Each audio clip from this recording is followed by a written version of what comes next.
Good evening, ladies and gentlemen. Welcome to the campus of Granite Bay High School with the battle of number ones tonight as Bear River travels into Granite Bay to take on the Grizzlies for the battle of first place here on the Nevada County Game of the Week. Brought to you by Touchdown Productions. Coming up next.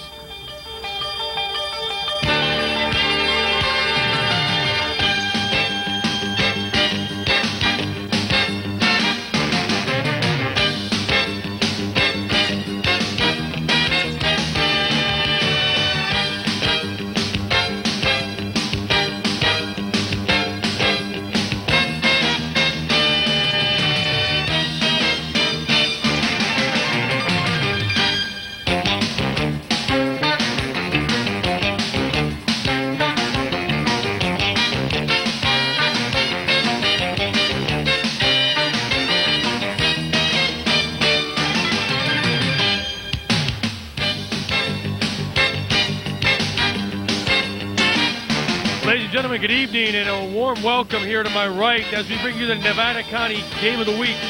Your Bear River Bruins taking on the Granite Bay Grizzlies. Battle of the Unbeatens here live at the campus of Granite Bay. I'd like to welcome Marty Mortensen. This is Nick Voron sitting in for Mark Wall tonight doing the play-by-play, and our color commentary is Marty Mortensen. Marty, this is going to be a big game tonight here, and I'll tell you, Battle of the Unbeatens. Well, this is going to be a great game tonight. I think both teams are geared up and ready to go tonight, and I think we're going to have a great evening this evening. Marty, it should be a great game. I mean, obviously both of these teams battle for first place, let alone, but Granite Bay has had some pretty good games, just like the Bear River Bruins here. And as far as the games, the amount of scoring, the amount of intensity between the teams. But you know, the last game was when I met you. You filled in there and did some color for us towards the end of the game.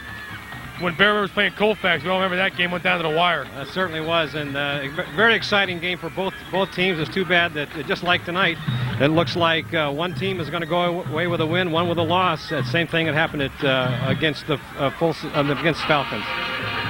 It is going to be a great game. And obviously, you were probably at the game last week. I was at the Nevada Union game. They need to ask you, they're still rotating these quarterbacks in. That's correct. They in and out on third and long. Last week it was about a 50-50 share. Both quarterbacks were equally efficient in their passing attack. And also the running backs with Mike Holsey, I believe it is, right? That's correct. And also we got rotating in there in the backfield is they got some pretty big backs there as they run. I believe I want to say, is it the wing T formation, or maybe you can help me out with that a little bit, the formation? Oh, on the Bear River side? Bear River side, yes. Well, they have used that 3 and 2 back, but exactly. That's like the T formation. T formation. Right. There you go. Right. Okay. No, I got you on that. You're right. But I'm wondering now, the passing attack worked really well against Colfax game that I remember. The Colfax game when we last did the broadcast for these Bear River Bruins, and tonight with the attack of the Bear River against Granite Bay.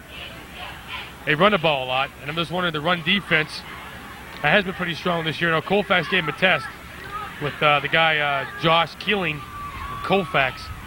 Gave him kind of a tough test on the running game. Yeah, I think this week Granite Bay has got a very good running attack, and I think that's going to be in Bear River's benefit, because the secondary of Bear River the last couple of weeks has been giving up the big plays and a lot of yardage. So I think against a running team, I think Bear River has a much better chance of defending against that as opposed to the pass. Most definitely. That is obviously a big thing. You got to be able to stop that the deep threat in the secondary. It's very important. Obviously, in high school football, big plays can make big things happen a lot quicker up and down the field. So as you can see, we're here live. We've got a packed house here. The Bear River side, as you can see, a lot of the fans came down. I think everybody from the Bear River Booster Club all the way on down to the parents, friends, and family, and just fans in general, making the trip down the hill here from Nevada County to watch this game. There's a guy in front of me shaking his head, yes, he's one of them. And Marty, we get ready for the national anthem here.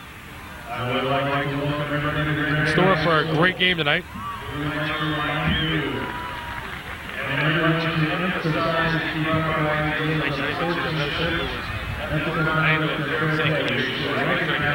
Okay, it's not a problem. I'll get it. No, it wasn't you. No, I felt bad getting away with you.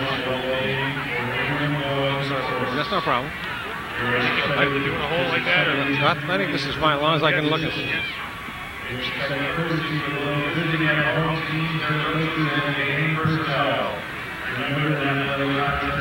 Go Bruin! Enjoy your game. Please rise and join the band for the national anthem.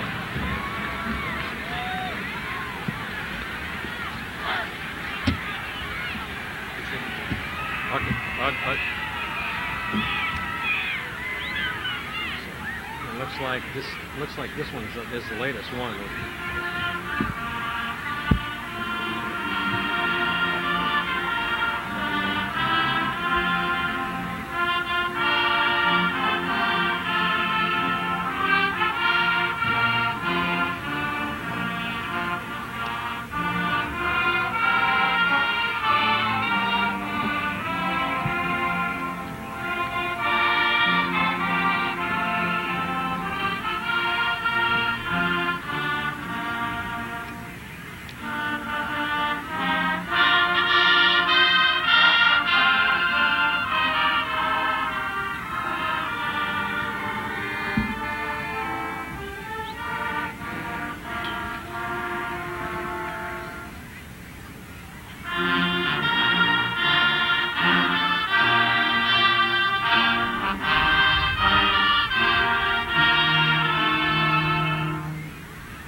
Well, there you have it, ladies and gentlemen. National anthem sung as we get ready for a big gridiron matchup here down at Granite Bay, the home of the Grizzlies. The Bear River Bruins invading the territory tonight, looking to come out of this game with a big victory and take sole possession of first place in the Sierra Foothill League.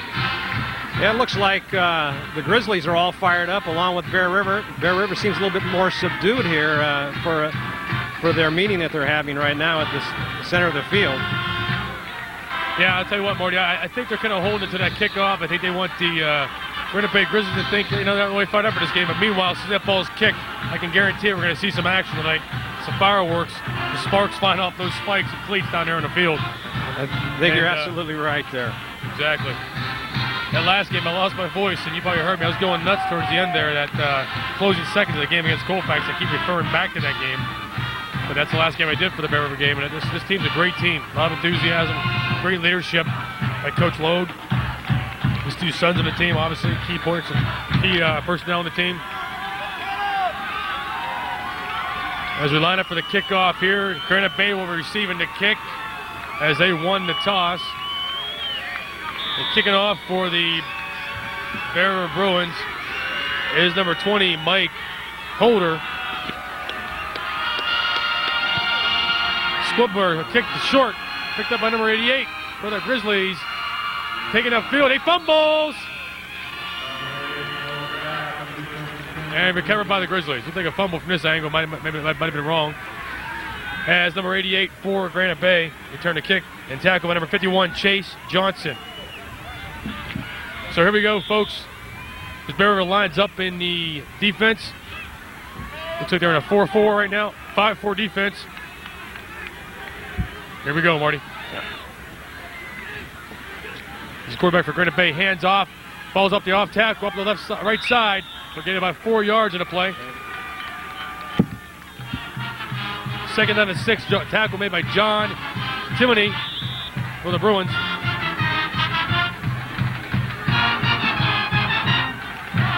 It looks like the Bruins are playing the run at the start of this game, it looks like.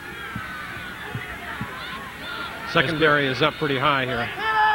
Secondary is up close, like a 6-4 right now, 6-3 actually. Ball's handed off the left side. Nothing doing, maybe a gain of 1 or if maybe a half a foot on the play. Making it third down and about 7 on the 33-yard line the Grizzlies being stopped pretty handily here on defense. You got to be thinking pass here, Marty. Marty. Not Morty. It's Marty Mortensen. Excuse me, Marty. That's not a problem. Yeah, Kelly Holsey made a great tackle on that one. Almost threw him for a loss on that. 3rd and long. Here we go. Yeah, 3rd and long. We got Twins left. Motion left. Illegal procedure. Yes. Looks like the tight end on the left side jumped the gun on that one. I think you got that right. Illegal procedure on the offense. Take it back 5 yards. Make a 3rd down at about 12. Ball on the 38-yard line of the Grizzlies.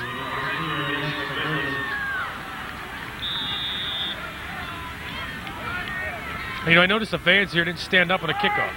Did they stand up for the kickoff? No, I think they did. Oh, I must have missed that. They're fired up just as much as the players are. Right. The quarterback steps up in the center, motion right. Ball handed off up the middle to Granite Bay. Tackle made by number 4 for the Bruins, John Timoney, and number 30, Kelly Holsey. Well, that was a good first round defense there for the Bear River Bruins there. As we get in punt formation right now, it makes a 4th down at about 8. Ball on the 43-yard line. Back to receive the punt is number 20, Mike Holder. Looks like they're going for the block punt here. Bringing a rush from the outside. The ball's kicked high in the air. It's going to come up short. Take a Grizzly bounce down to about the 26-yard line. Or correction, 22-yard line.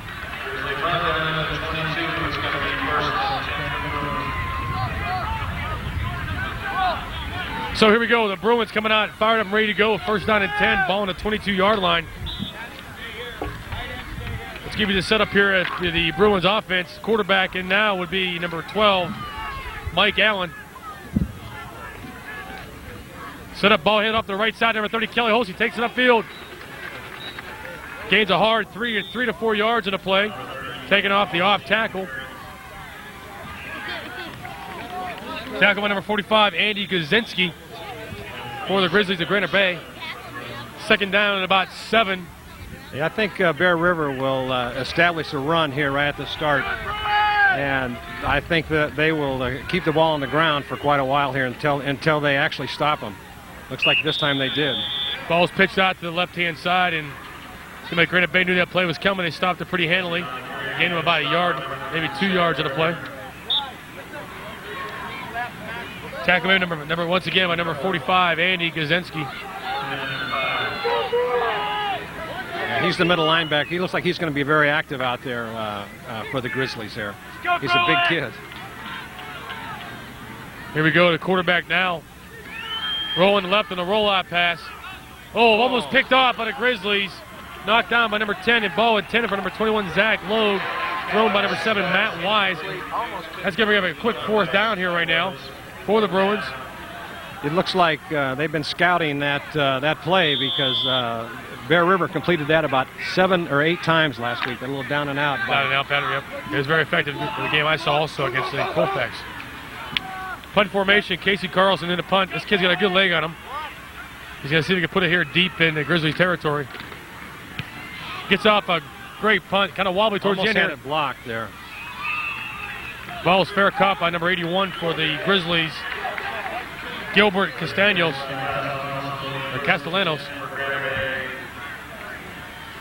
Ball's being spotted on the 39-yard line of the Grizzlies as the Grizzlies take over on offense. So right from the get-go, Marty, as we talked, it's going to be a tough matchup. I think so, but looks like the defenses are going to be very tough tonight. It's going to take a big break here. I think that's going to make the difference in the game tonight. Back to action, ball hand off the middle to the up back. Stopped immediately as soon as he crosses the line. The gain of about 2 on the play. Tackle number 4, John Timoney. As you can see, a lot of names they ring here. The same guy by 3 tackles already. John Timoney.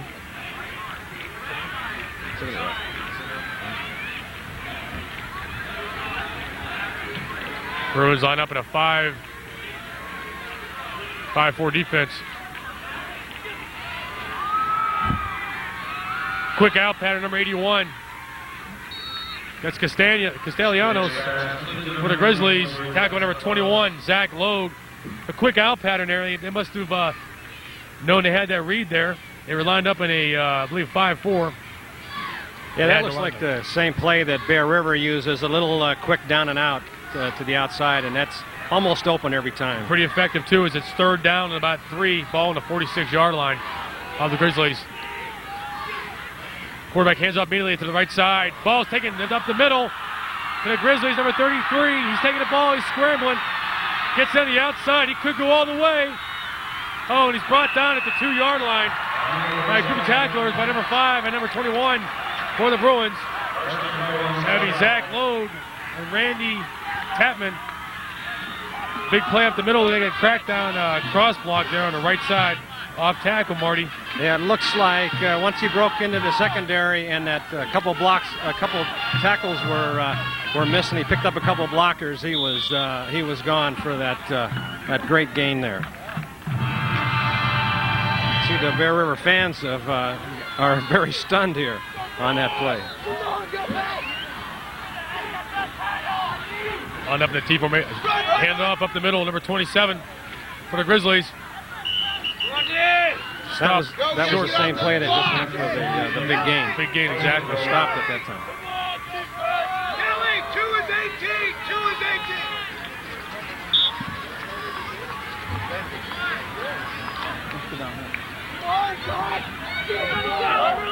18. People down there. As we got down now, second down and 3 yards to go.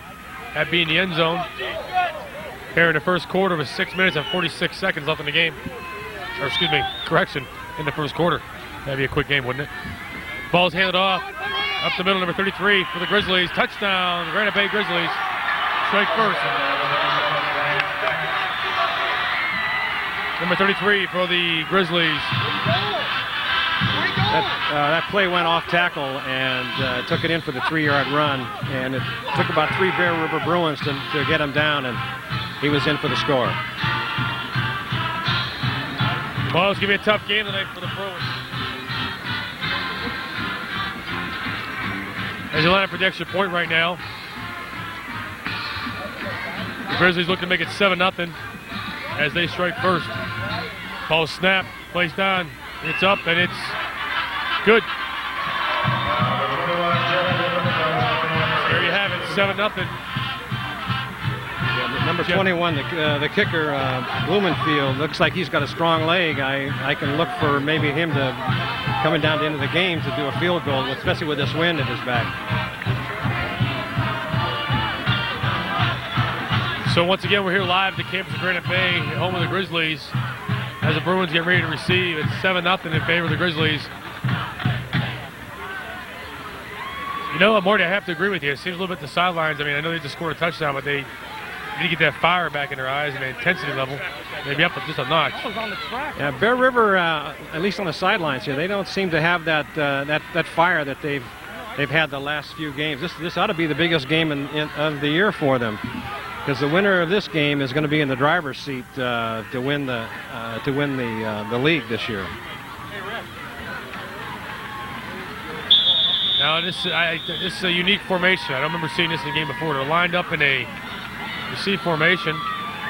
Yeah, the JV does that also. They line up to the ball, they run up to the ball, stop, and then move back into the position. I don't know. I don't understand it. Yeah, I've never seen that before. The ball's kicked high. Brought in by number 5 for the Bruins. Takes up the sideline, gains about 6 yards and 8 yards in return. That's Randy Tapman for the Bruins. Brought down by number 9, Chad Gardner for the Grizzlies.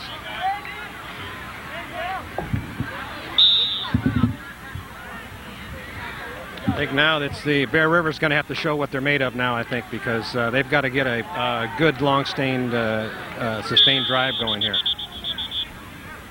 Official timeout in the play here.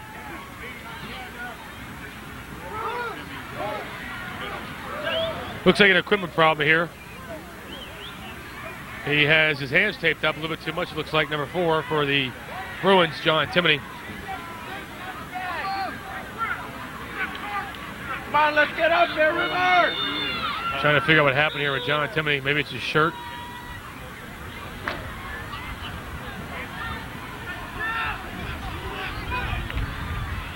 Oh, I see. He got a little bit of blood on his hand. He has to get cleaned up here.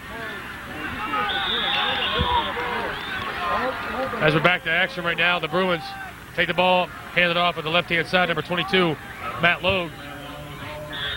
Matt Logue, a strong running back for the Bruins, along with his brother, also Zach Logue. Yeah, he was out last week with a bad leg. He had a hip, like a hip pointer. Hip pointer. Ball's pitched off to the right, number 20, Mike Holder. Nice run with about a pickup of maybe about 2 or 3 yards. Brought down by number 56, Mike Trout, for the Grizzlies.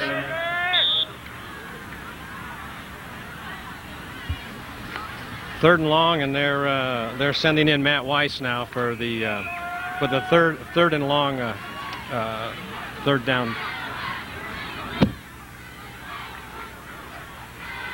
Hey guys, question good. How was Mike Trout? Ball was intercepted. Cut into missed tackle and going in for the touchdown. Number 12.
There was a penalty on the Grizzlies, and the ball has been moved back to, it looks like the, can't see by the sideline, it looks like the 20-yard line to attempt this extra point.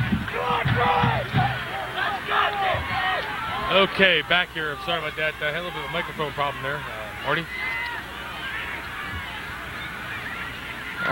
It was a low snap, and it looked like Bear River may have jumped offside, but he still made it. I thought that young man had a strong leg. Blumenfield's name, a strong leg. That ball was kicked from about the 33-yard line. He had 10 yards. That's 43 yards. Yeah, that was a could have been a field goal for the distance that was. They've gone up 14-0. I think Bear River, along with the crowd and the Bruins, are just sitting here stunned. Well, that play that they intercepted and ran for a touchdown was Bear River's been running that all for the first 5 games, and if you get the scouting films, it looks like it paid off. Sure did. I mean, you're right about that before. The scouting must have picked up on that, and they sure did pick up on that very easily.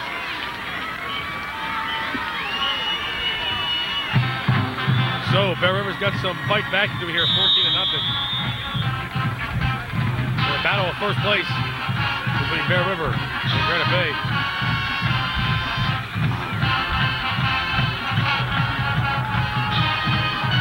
As the Bruins get set to receive.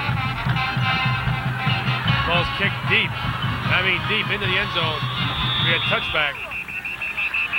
That's one of those rules in high school football. And if ball's kicked into the end zone, it's an automatic touchback. So the Bruins offense coming out right now looking for some spark of action here. Hopefully get some sparks flying. You know, this, if you remember the Colfax game that I was last at, I keep referring back to it. It started out the same way a little bit. Colfax came out firing up. And as we remember, Bear River came out strong in the end of the first quarter, into the first half, ending. Take control on offense. Ball's pitched to the right to Mike Holder. Take up the right side. For a gain of about 4 yards in the play. Tackled by number 45, Andy Kaczynski. Looked like a 3-yard gain there for Holder on that run off the right tackle.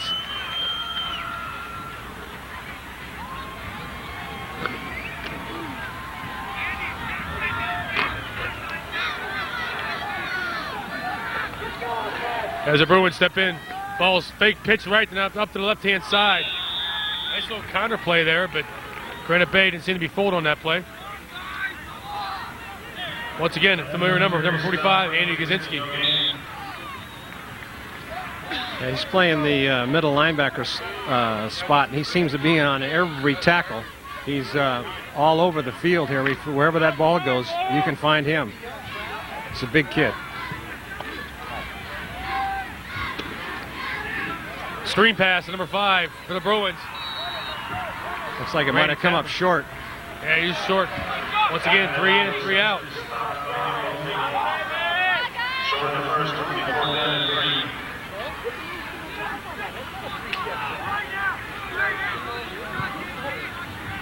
Well, I'll tell you what, Marty, they need to get some spark or get something here to get something going up here, because I'll tell you what, 3 in and 3 out. 3 minutes and 31 seconds left in the first quarter. Granite Bay will take advantage of this if they don't take advantage of their opportunity to get fired up here. Yeah, Bear River is normally starts out slow, but they definitely have started out slow this week. That was a nice kick. Nice punt. Takes him deep in a Bear River bounce. Ball down to about the 14-yard line, looks like, Marty. That ball was kicked well and deep. Yeah, Zach Lowe came down and downed that ball. Come on, Bruins, let's go!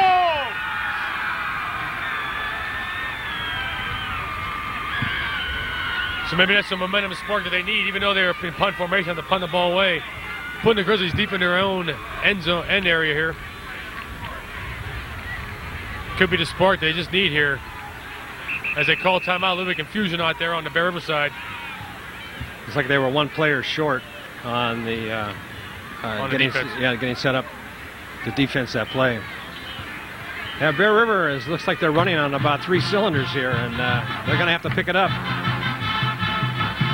3, and they need about 8 cylinders, not 6, 8 tonight to get it going, you know what I mean? Absolutely right. On the bench being tended to right now is number 30 for the Bruins. That's Kelly Holsey.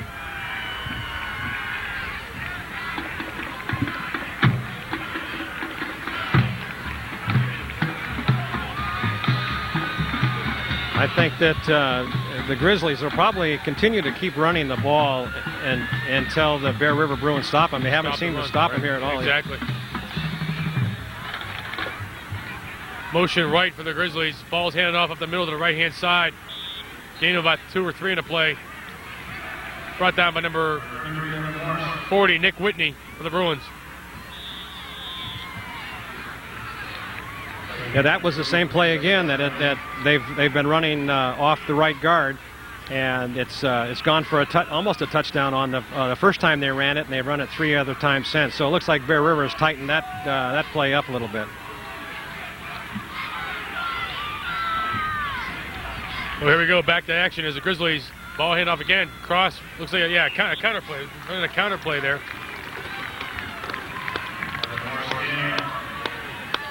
Ball is tackled by number 22, Matt Logue. He was right in the middle of that play, and I think it looks like it only got 1 or 2 yards on. So they've got 3rd and long. 3rd and long, and they're on their own 16-yard line. See, the Bruins can hold him here. Got to watch out for that counter play, and once again, it was successful on 3rd down before.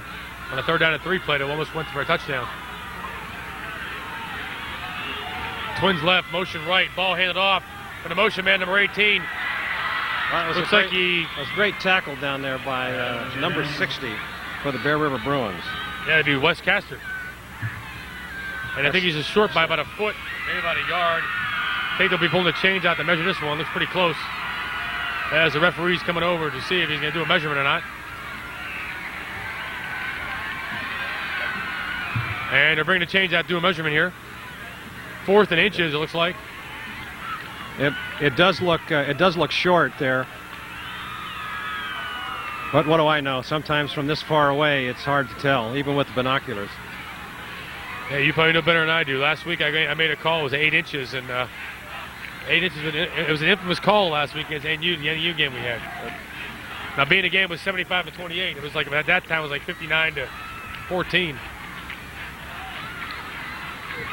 Yeah, it is. Inches It's short. inches short. Not 8 inches, but 3 inches this week. So what do you do in this situation? You're up by 14 points. You bring in the punt team. Looks like they are bringing in a punt team. They're on their own 23-yard line.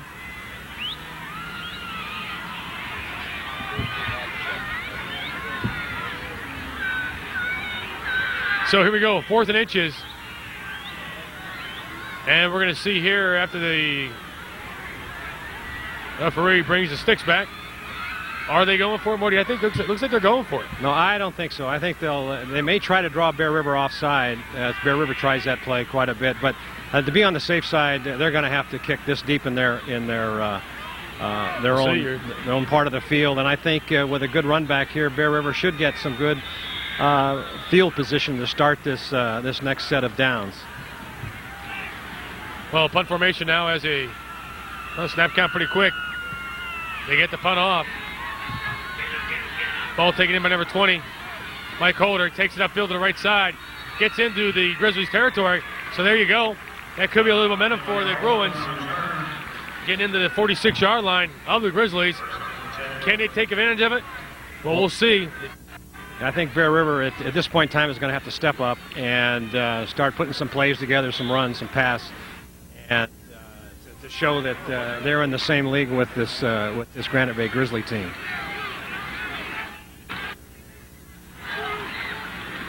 Ball's handed off to Mike Holder to the right side. Oh, he's hit hard on the right hand side by the Grizzlies. Number 72, Cliff Morrow.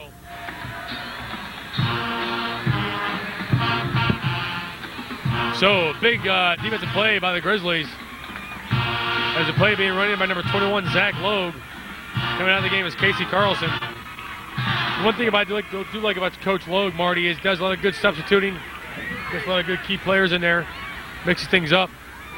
This is just, for example, Mike Allen, a quarterback. He steps back, 3-step drop. Quick out. Is it brought in? It was, and it it's good. It looks like it was complete. It was a complete. It was only for about 4 or 5 yards there. Exactly. A quick 3-step drop by Mike Allen. A great catch by number 21, Zach Logue. So can they convert their first third down conversion, Marty? We're going to see here 3rd down about 5.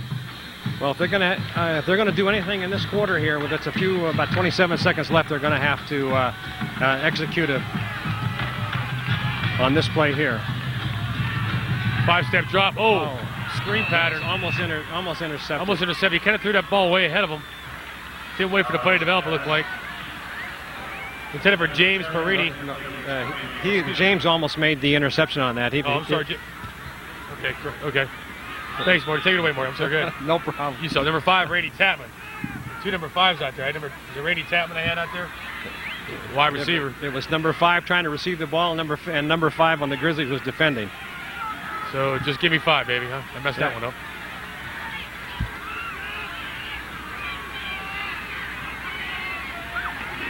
Punt formation. Number 11, Casey Carlson. Ball's kicked deep. Coffin corner kick. Oh, nice kick. I think he kept it inside. And that referee just keeps walking up at will. I don't know how he saw that pump, but he's walking up to the 17-yard line. He started out at the 2. Kelly Hulsey has been on the bench for that last series of plays. I don't know what is the problem with him, but he's been over on the bench.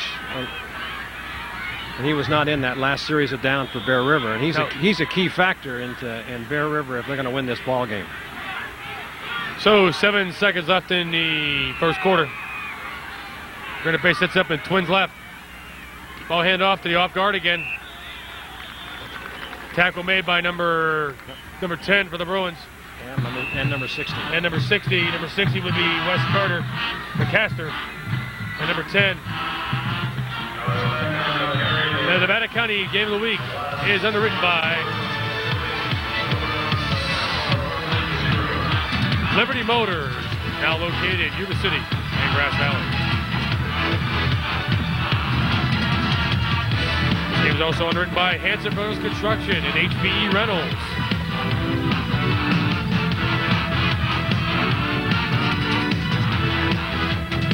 And the game is also underwritten by the Little Red Schoolhouse Educational Supply Store.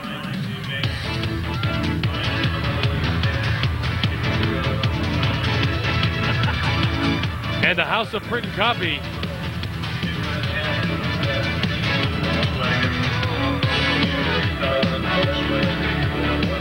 And also the game is brought to you by the 49er Family Fun Fund.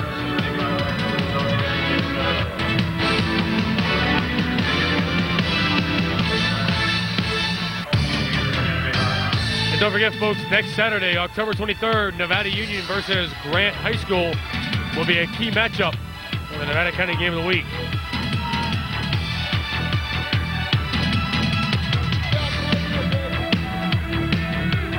Touchdown Productions, Nevada County's leader in sports television.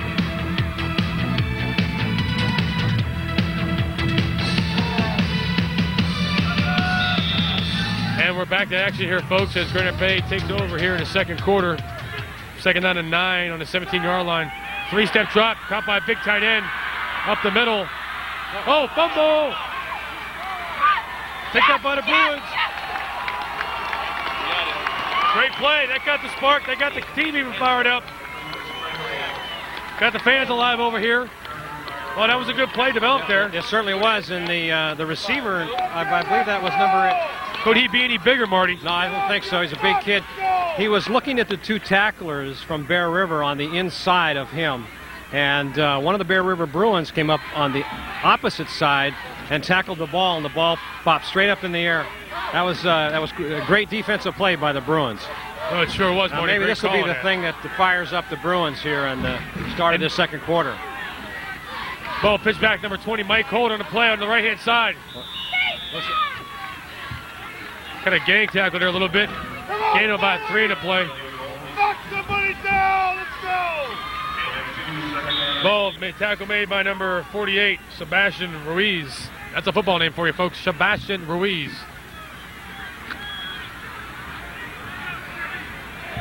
So we got some fired up fans here now. They got the team fired up on that big turnover here. Let's see if the Bruins can take advantage of the mistake by the Grizzlies.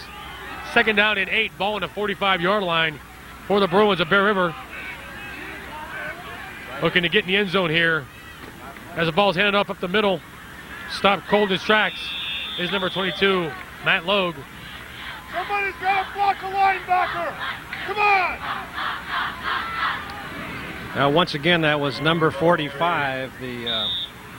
Came up and made that stop. Andy Guzinski. Yep. He is looks like he's the captain of the defense there, taking the defensive signals from the coach and the sideline over there, and he is all over the field here, making some great plays. 6'2", 230 pounds, inside linebacker. I'm glad I'm sitting up here and not down there playing. I hear you. Hey, I'm the same way. Deep drop by number 7, the quarterback. Oh, brought in great by number 21. Matt Wise, but a beautiful pass to number 21, Zach Logue. The biggest play and the first conversion on third down tonight in the 4 sets of offensive series that the Bear River Bruins have had, for a gain of about 19 on the play. That was a nice down and out that Bear River runs so successfully. There was a flag on the play, but I didn't see what it was. Look at it was pass interference, offensive pass interference. I didn't see it. I think we might have a replay of that. I don't know if we do or not, but that's kind of a wow. Yeah, Bear River didn't need that at this point in time. Did you see an offensive interference? I did not see it. There were 3 defenders there. Marty, I hate to say this. Is that what you would call being homered? I mean, I don't know. I didn't see it. I didn't see it either. That's why I was totally shocked. That's why I'm saying it. I guess they're calling that he must have pushed off on that. But it looked like a great route and a great cut to the sideline, and the pass was right there, right on the money. He brought it in and got that first down, and now they've been moved back to where they're going to have to do a punt now. Now, what do you know what probably happened? We probably missed it. He might have pushed off the defender, probably towards the end there, maybe to break free. It's the only thing I can think of. As the ball is punted, it takes a great Bear River Bruins bounce. I think that's all the way down to the 10-yard line. So the punt got off, not too good shape, but he got a great roll. Yeah, the Grizzlies did not have a receiver for that punt back in the backfield at all. They rushed 11 men on that, and they almost got a block. Something might have happened. Well, Bear River's got to stiffen up now. Pretty closely covered, and then all of a sudden he was. Needs some sign of life here, and the Bruins are looking to stop and get him on D. Push the guy on purpose. Tried to make his cut, and the guy just. As they line up in the 5-4. Defense came in great swarming on the right-hand side. Yeah, it wasn't a push-off. Initially tackled by number because they both got the same way. 55, I believe. Help me out there with that, Marty. Is it 55? 55 and 10. Number 55 for the Bruins. It'll be no else than Scott Williams. And number 10, we don't have his number. I think that number that is actually number 4. He had John Timoney. That's John Timoney, folks. Yes, number 10 is John Timoney. Had to change his jersey due to some a cut, abrasion he had, some blood on his shirt. And due to the football rules, he needed to change his jersey to number 10. So number 10 is John Timoney. Deep drop into the end zone. Fade pattern to the right. Ball is taken in and great for a great gain by the Grizzlies. That was a well-designed screenplay there that, and Bear River didn't get over in time to bring it down. There was a fairly good-sized gain on that. I can't see if they may have to measure for this one. I think we have a penalty. Yes, we do. We have a flag on the far side of the field. Flag in the play. Looks like it might be against the Grizzlies. They're not moving right now. Looks like it might be holding. Let's see what we got here. Oh, it's from the point of the play. Would it be personal? I don't catch it. It was a hold by the Grizzlies. The wedge was at like the 20. They marched. Kind of forgive us, folks. We're trying to navigate from the distance we have here to see that. Kind of a far distance from over here from where our vantage point is on our sideline over here. And the score here is 14-0. The Grizzlies and the Bruins 0. Your Nevada County Game of the Week. Sweep. Roll out to the right by the quarterback. He's brought down. Not fooled there by the defense of the Bruins. Tackled by number 21, Zach Logue. Not fooled on that there, Marty. Not fooled on that play at all. Yeah, Zach Logue came up from his defensive position in the secondary and made just a great one-on-one tackle there and threw him for a loss. That was a great defensive play. So the Bear River Bruin defense, Marty, is doing their job right now, except for that one play we had beginning of the game on that long run. Got trips right for the Grizzlies, motion left, ball handed off. No fake handoff, pass, 3-step drop. Thrown over the head of the wide receiver for the Grizzlies. They're running that motion back through the backfield on these pass patterns. Kind of picked me out a little bit. Thanks to the truck, we picked up that pass pattern. Yeah, it was a good fake to the back swinging behind the quarterback there, and they had 3 receivers out in the right flat. So it was a well-designed play, but unfortunately for the Grizzlies, it was thrown over the receiver's head.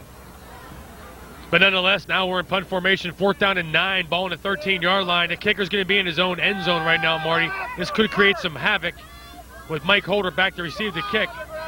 Almost blocked by the Bruins. It was almost blocked by number 11. Number 20, Mike Holder, brings it in at the 47, taking upfield, breaks away. Nice run back there, Marty. He gained about 15 yards on a run back.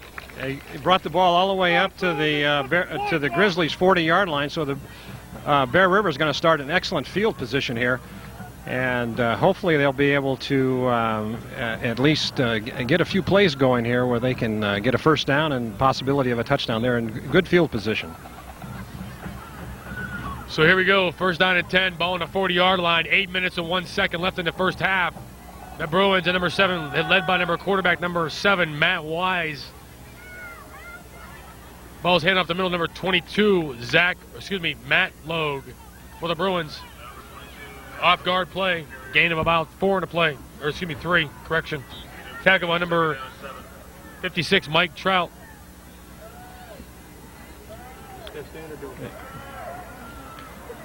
Don't worry about the shooter. We need to worry about the game right now, boss.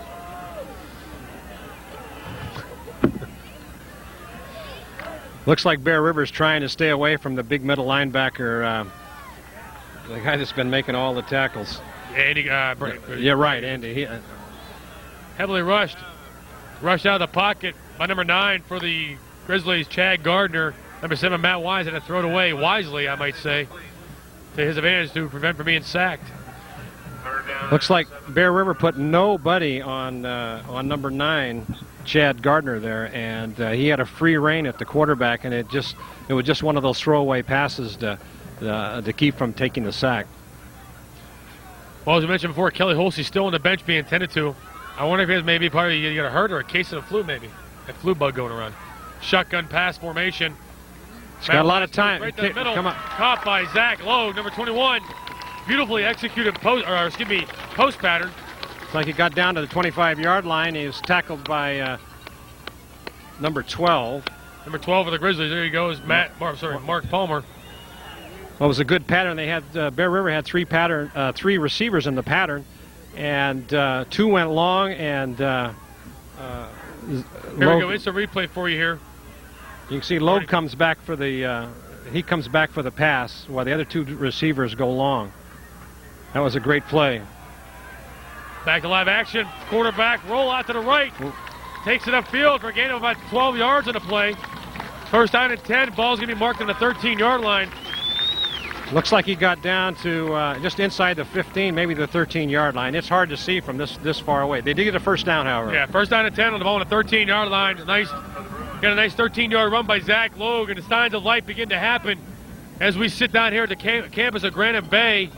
The cheerleaders are fired up. We're trying to get the fans fired up. You can hear the thundering, what do you gotta call that, thudding? As we rocking and rolling here, the Bear River Bruins looking to score right now. Ball's handed off. Counter cross, stopped immediately by the host of Grizzlies on defense. And my wonderful spotter here and color commentary, Marty Mortensen, got me Eric Evans, number 4 for the Grizzlies. Marty, you're like a hawk out there. You got great eyes. You got great spotting. I'll tell you, that's what I like about you. Well, I got the binoculars. That does help from this far away. Oh, I thought you had laser correction surgery. I didn't know we had that. It's a replay for you, Marty. He does get stood up there at the line of scrimmage, but you can see he's driving his legs, and he's picked up a couple of yards. His legs. Back to live action. Ball's hitting flag pattern. Threw the ball right into double coverage. That's been a weakness that Bear River has been doing the last couple of weeks. That they've been throwing the ball into double coverage, and that ball was just about intercepted. That would have been a really a rally killer. They did have double coverage. They seemed like they picked up on that flag pattern pretty quick there, Marty. Correct to say what you did. Yeah, that's the Bear River down and out. That play usually goes for a completion, but looks like they're defensing against it a lot better. Back to live action here as he steps back on a 7-foot-step drop. It was intended for number 5, Randy Tatman. However, he fell down, and the defensive man fell over the top of him. Hard to see with the fans jumping up and down in front of you. Yep, these Bear River fans. Bear River Bruins fans, I'll tell you, like yourself, Marty. Tell you what, they have great enthusiasm. You gotta love to have that. The community being involved, the families and everything. Yeah, the big turnout here. Seems how you have to drive 40 minutes to get here. I think the Bear River put on a real good representation by their fans tonight. Motion left formation, shotgun. Ball snapped back to Matt Wise. Ball in the end zone, touchdown. Wide open in the end zone. Beautiful play, brought down in a post pattern by number 21, Zach Lowe. Wow, just like that, life is now here at Granite Bay campus. Yeah, it looks like Bear River has gotten back into this ball game, and that was a excellent pass route that was run by Logue on that one. Cut to the inside, and was right there, right on the money. It was a great pass from the shotgun formation. It was a beautifully executed play. Now we line up for the all-important extra point right now, being the score 14-6. Zach Logue, the high snap, puts down the hold. Kick is up, and it's good.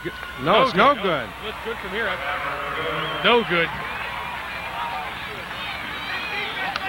Marty, could you see that no good right away? I could from this angle. It's hard to tell. But it looked good, but they got the referees right underneath the goalpost. They've got the best advantage of taking a look at it.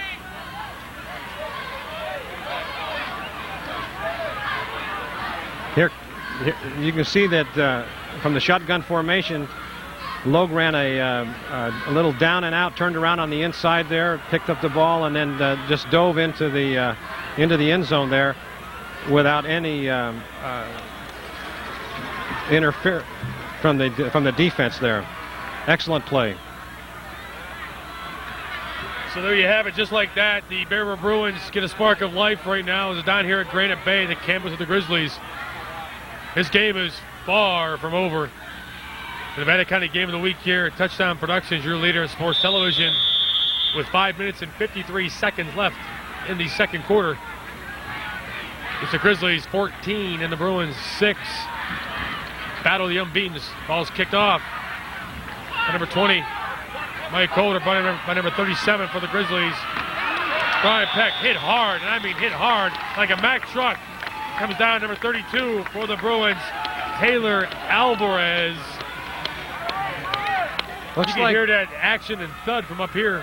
Yeah, that was a great downfield tackle on that, and it looks like the Bear River is now fired up to where looks like they're back in this game now. I think that they're going to show what they're really made of here, I think.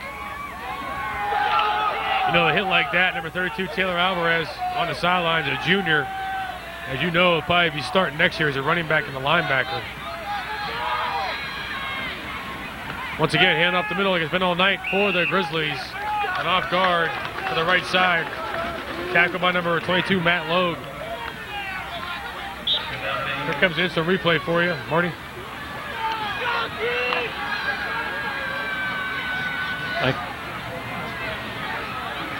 Oh yeah, he just lowered his head, and both of the Bear River Bruins executed that tackle very well.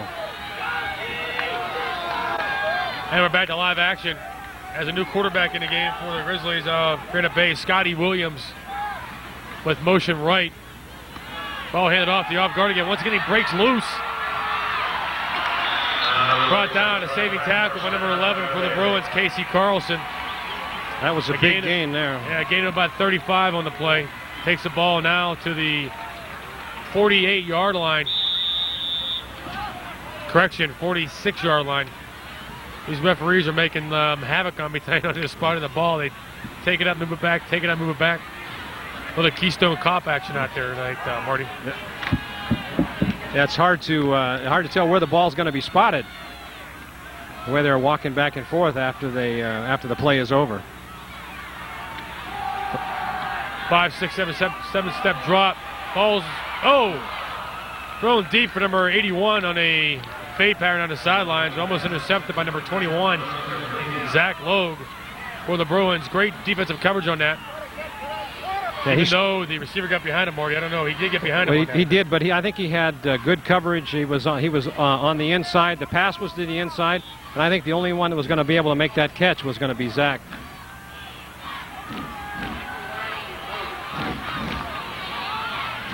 Well, we're glad you could join us tonight, ladies and gentlemen, here for the Nevada County Game of the Week. Myself, Nick Voron, here with my fill-in guest, Marty Mortensen. Marty, I apologize, Marty Mortensen. That's a mouthful. It's going back for another pass again. Oh, it faked me. Oh, it faked me, but it didn't fake the Bear River Bruins. You know, it kind of faked me a little bit, too. It was like a pass, and it went to the pitch to Nick Whitney. Wasn't faked at all as he made a tackle in the backfield. Lost him about maybe 2 on the play.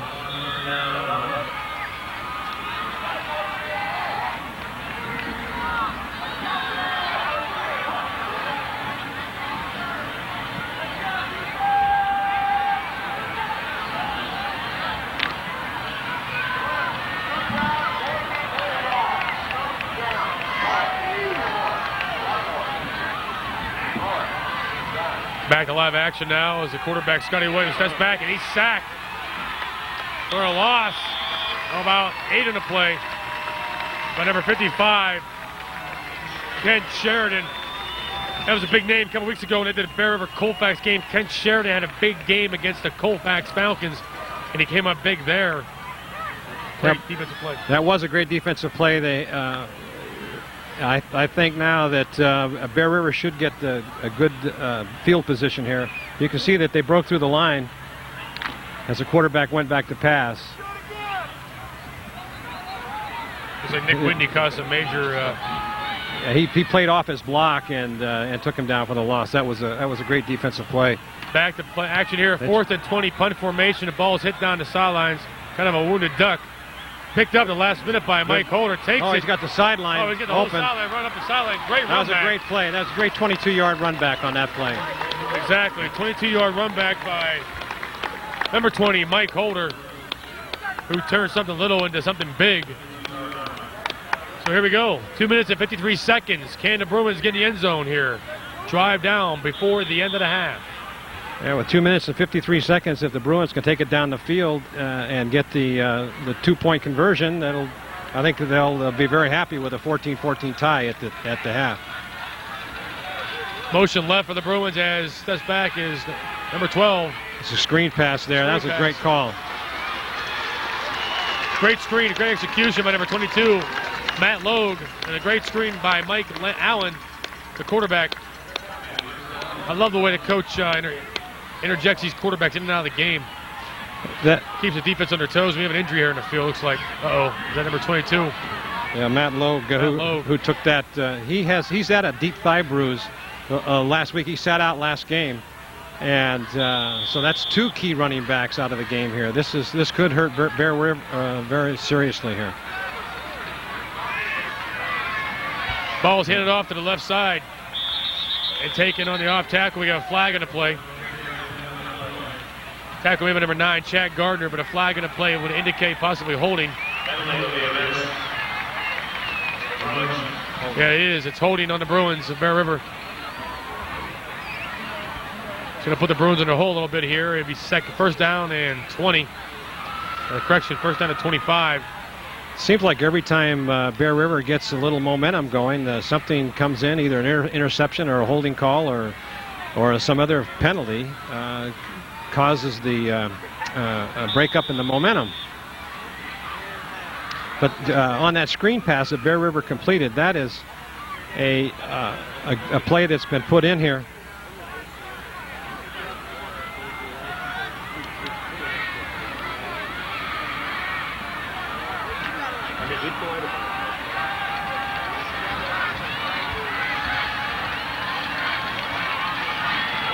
Bear River Bruins take over here, back to action. As the ball, it looks like it may possibly be a fumble, but no, the ball was down. That will be second down. Tackle made by number 10, Scotty Williams.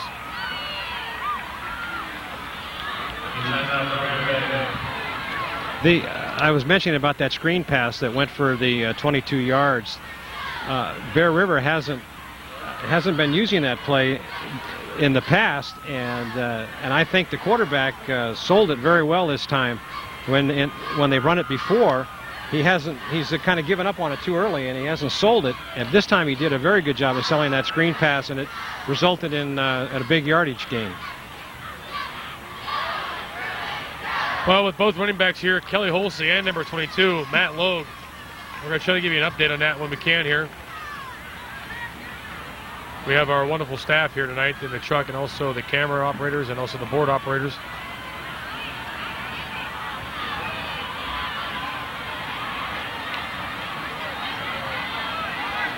So 1 minute and 50 seconds left with your score, 14 for the Grizzlies, 6 for the Bruins.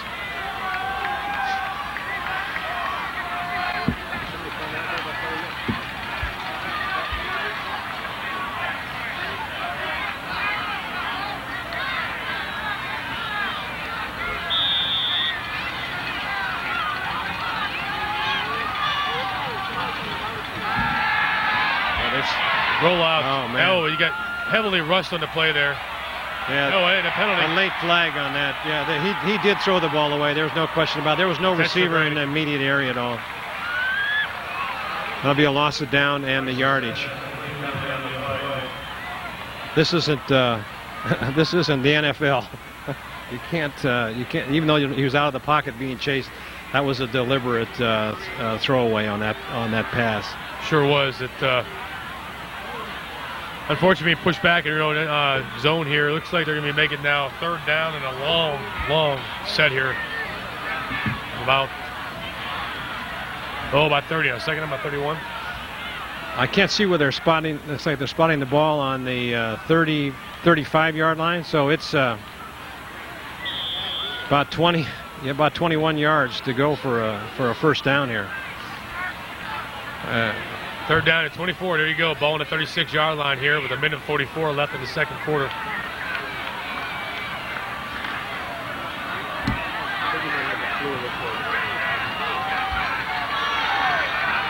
So here we go. Third down at 24. Shotgun formation. Oh, it's headed for number 5 on the play. Randy Tapman. So that brings up fourth down and a long 24 with a flag on the play. Personal foul. There you go. Roughing the passer. Roughing the passer. Personal foul. That'll be a first down. I don't know. It may be an automatic first down.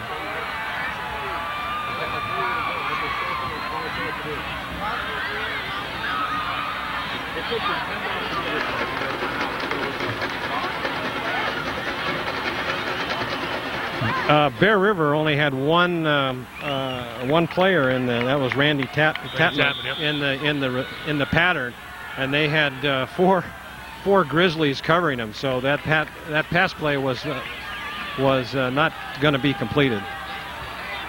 It's first down. They did get a first down on that. Automatic first down. Exactly. That's why I got excited. Automatic first down to 10 now. Ball on the 46-yard line. Shotgun pass. Nice, beautiful throwing pass. Oh, unfortunately.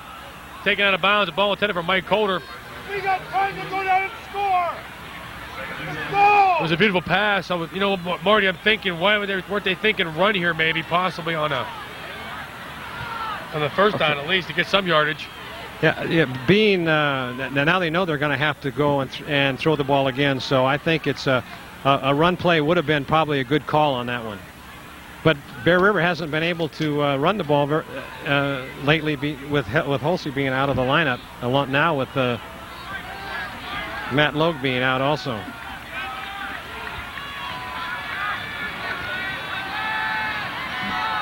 Back to live action here is Kelly Holsey.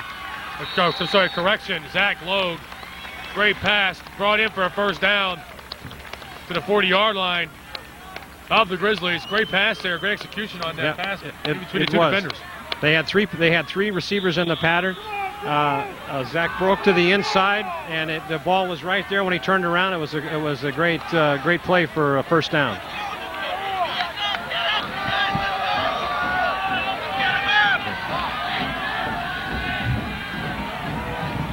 Matt Wise is back in quarterback, going back to pass. Setting up a screen pass, it was knocked down by number 9, Chad Gardner.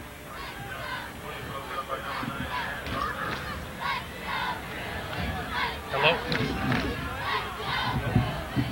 Bear River's going to have a second and 10 on the Grizzly 40-yard line here. All right. Bear River's coming up the line of scrimmage in a shotgun formation. Matt Weiss is with halfback end. Halfback is back in protection. Lockout number 9 has come in. Passed it down and out to number 5. Looks like it was caught on the 30-yard line. Randy Tapman did a little down and out, and the only receiver that was going to catch that ball was, because it was thrown so low, is that the Bear River Bruins. Hi, how you doing? Do you have 2 rooms available? Yes. I'm looking for in the room, suitable beds in each room. With timeout on the field, Coach Terry Logue has gone out to converse with the team here.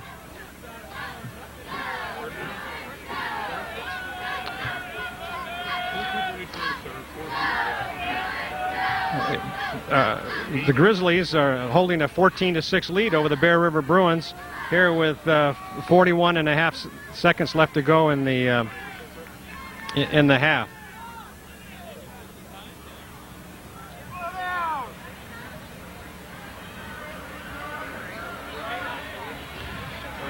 There's going to be a special debut of the Deer Creek School at halftime. It's going to be something you want to stay tuned to and watch that at halftime.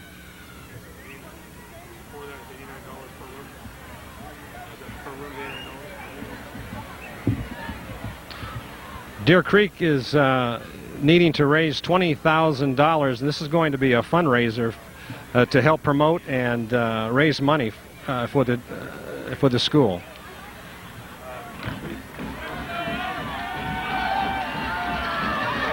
Touchdown Production produced this video, and it'll be debuted at halftime. So stick around and watch that.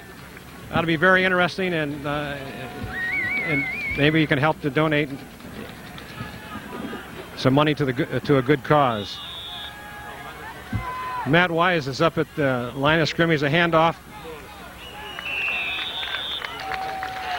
up the middle to number 40, Nick Whitney. There. First down for Bear River with 43 seconds left to go in the game. Matt Weiss is up to the line of scrimmage. He grounds the ball as he spiked it to stop the clock. Bear River's got 39 seconds now with 2nd and 10 on the 30-yard line of the Grizzlies. Bear River's going to have to run some pass patterns here, the little couple down and out to stop the clock, and also pick up the necessary yards for a first down with this with 39 seconds left to go in the half. Matt Weiss has gone back into with 3 receivers with a down and out, wide open. Zach Logue is down on about the 12-yard line. Bear River will have a first down with 32 seconds left to go in the half.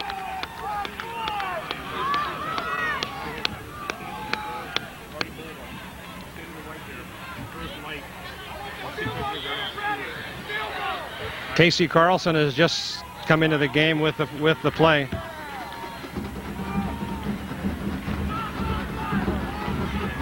Nick Whitney is back into block for Matt Weiss, who's got 3 in the pattern. There's a deep pass into the corner, just overthrown deep in the corner. Okay, Marty, I'm back. I appreciate you doing that thing over that play-by-play for me. We're going to get some lodging information, lodging reservations. We got a big weekend down here this weekend with the Pee-wees playing tomorrow. Tonight, of course, a big high school game. We'll be out here. We'll be out here broadcasting tomorrow. So we had to get our loved ones a hotel room over here. So let's get the most important things done first. That's what you got to do. Mr. Rodriguez needed to know where to stay tonight. So sleeping in the truck overnight wouldn't be too cold. 3 wide receivers out with a run up the middle. There we go. That's a great play there. As you can see, the ball taken up the middle by number 20. I think it was number 40. I think it was 40. Yes, number 40. I got you. Carried the ball. Nick Whitney. Tackle made number 32, Jason Clark. Timeout's been called on the field. Bear River's got 20 seconds now to try to take this ball in. This would be a great inspirational lift for the Bruins if they can take it in and cut that score down to either tie it at halftime or kick the extra point and get it 14-13. Well, here we go. It's one of those games where this is a key play right now. I'm thinking pass, Marty. I don't know what you're thinking. Ball on the 9-yard line. I'm thinking maybe a screen. Not a screen, like maybe a flag pattern getting to the end zone. I would think a down and out right, to down and out. Because you've got to. If you catch the ball, you're going to have to go out of bounds. Well, here we go. Back to live action as the Bruins get ready to score here. Hopefully to get the advantage going into the locker room at halftime. Banged up and bruised a little bit tonight. The Bruins are looking to take advantage here of good field position. 3rd down on the 4-yard line. Pass. Flag pass. Touchdown. Oh, yes. Touchdown by number 5, Matt Wise. Great, beautiful pass to Randy Tapman. Brought in at the last minute before he tiptoed out of bounds. And it was a great touchdown. Wow. I'm sure. I don't know if I have a replay or not, but okay, no replay, but I'm going to give it to you again. I saw the whole thing from up here with my counterpart, Marty Mortensen. Marty, great pass, great execution, 5-6 step drop by Matt Wise. Ball thrown to the flag pattern to the right corner. Keeping his feet in bounds, Marty. Yeah, he did. And the Bear River Bruins are going for 2 points here on a pattern in the flat. Right over. Oh, and he made it. Score's tied up. Great play. And just like that, folks, momentum shifts, gears forward. Yeah, I You thought think the Bruins will be playing based on the fact of their injured counterparts tonight, Kelly Hulsey, and also number 22, Matt Logue. Just like that, tied up 14-14. That was, I thought that play was going to go for the touchdown, that same call when Zach goes down and out and turns to the right, but they threw it deep in the right-hand corner of the end zone. Excellent catch. I think Bear River's back in this ball game. I think they've got the momentum here.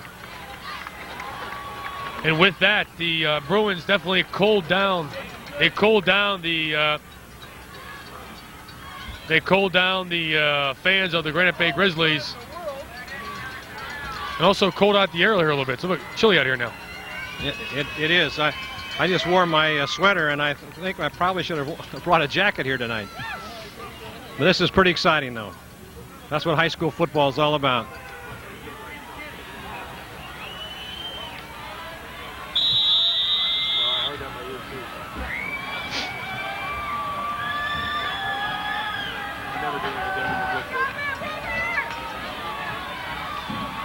So as we line for the kickoff right now, I'm thinking Squibbler or a short kick possibly to prevent a run back. And he does squibble it down the front left side of the receiving team for the Grizzlies. Picked up by number 37. Stopped dead cold after a gain of about 5. Number 37, Brian Peck, tackled by number 32. That big special team phenom for the Bruins, Taylor Alvarez, 6'2". Correction, 6 foot, 175-pound junior. They made an excellent tackle on that play. Came down and broke it up, and so now the Bear River Bruins have got to stop them for one more play for 11 seconds. And they're going to halftime with a tie score. T formation, wide receiver right in motion. Ball is fake handoff, taken by the quarterback on the draw. And that's going to take out probably the first half here. And it will as the guns get ready to sound. There you go. Great comeback by the Bruins. And that's the first half football. And as you see some life now in the fans and the players as they head to the locker room with your score, your Bear River Bruins 14 and the Granite Bay Grizzlies 14. Your game of the week here, Nevada County Game of the Week, brought to you by Touchdown Productions here at the campus of Granite Bay, the Nevada County Game of the Week.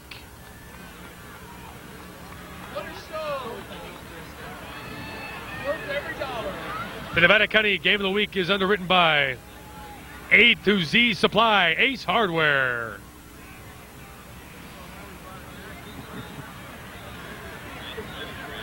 This game is underwritten by El Dorado Savings Bank, located in Grass Valley and Bear River.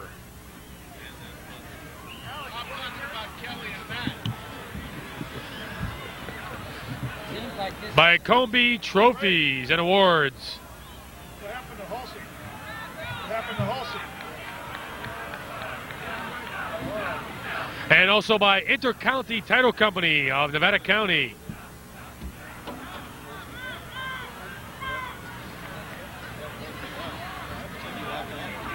And the Holiday Center.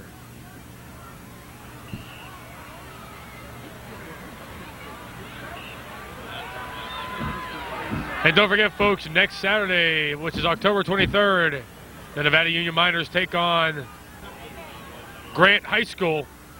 Not Grant Bay, it's Grant High School at Nevada Union at Hooper Field in Nevada City. Excuse me, Grass Valley. That's going to be an exciting game, I think, next week.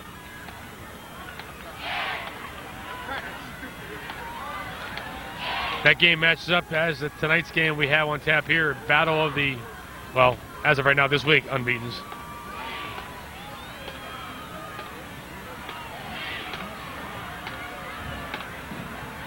Folks, get ready to enjoy a halftime here. We have a special presentation for you tonight coming up.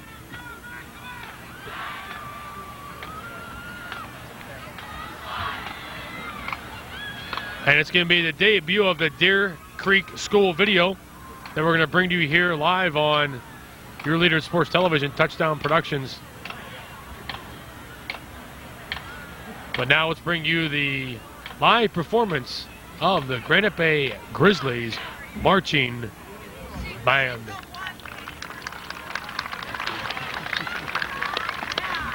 Be back in a few minutes, folks. Enjoy the band. Here we go.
got a halftime score for you for the Bear River Granite Bay. Yes, that's correct. We're out here at 14-14 at halftime. That's disappointing, though. Yeah. All right, thanks.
Well, there you have it, folks. A big round of applause for the Granite Bay Grizzlies marching band and also the color guard, or should I say the calling team.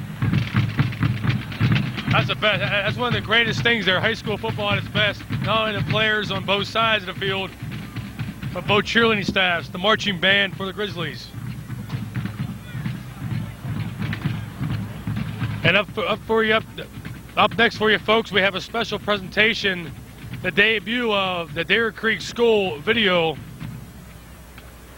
brought to you by Touchdown Productions here.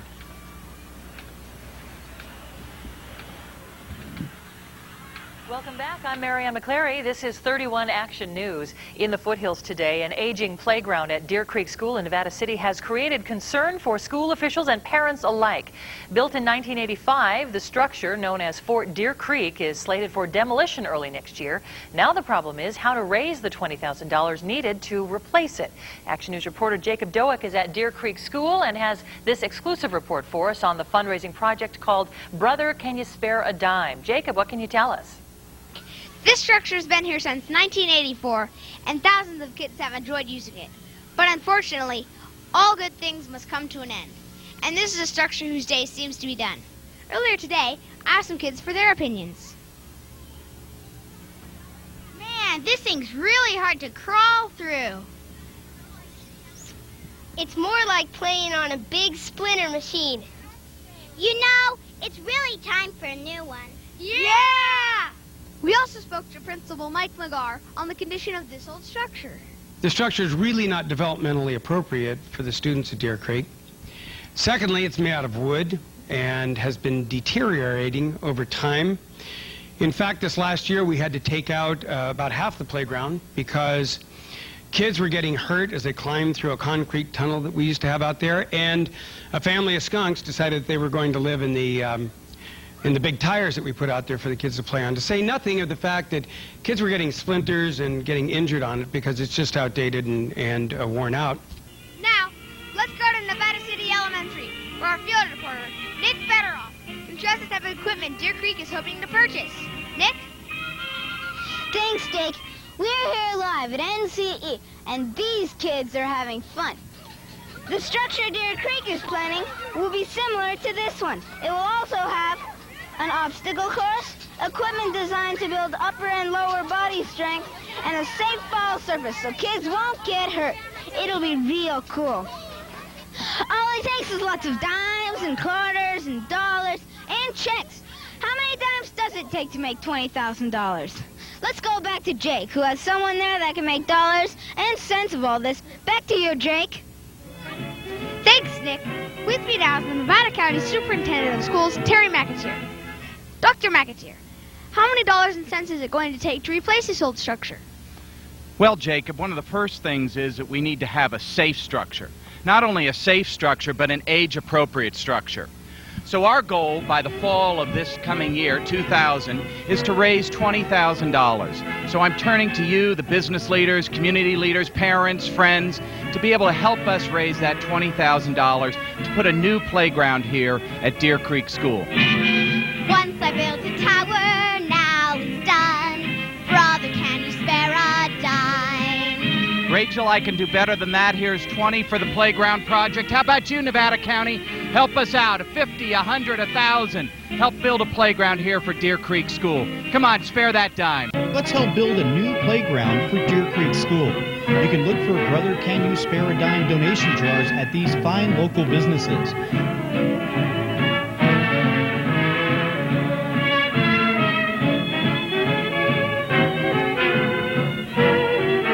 So join in and support the Brother Can You Spare a Dime campaign at a store near you. Help our school! Spare a dime! Yeah!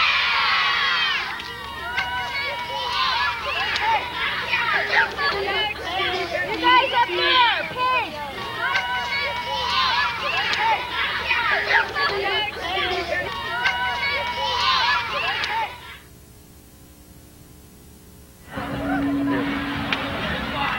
Well, folks, here you go. Get ready for second half action here live at the campus of Granite Bay, home of the Grizzlies. As you just saw the presentation of the debut of Deer Creek School. And we have a winner for the 50-50 run.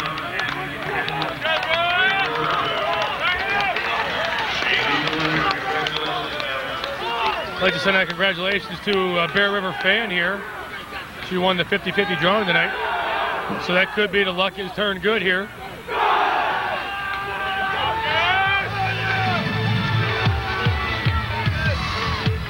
The Nevada County Game of the Week is underwritten by Liberty Motors, Yuba City, and also in Grass Valley.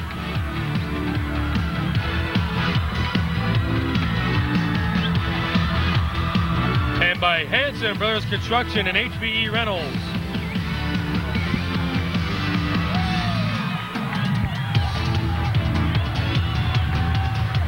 And by the Little Red Schoolhouse Educational Supply Store.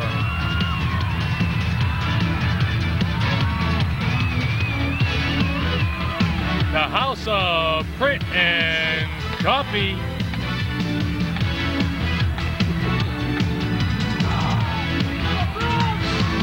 And last but not not least, the 49er Family Fun Park.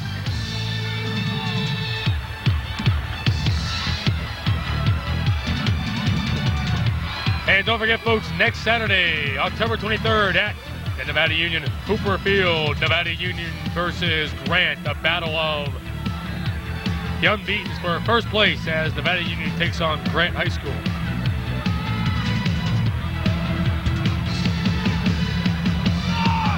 Touchdown Production, Nevada County's leader in sport television.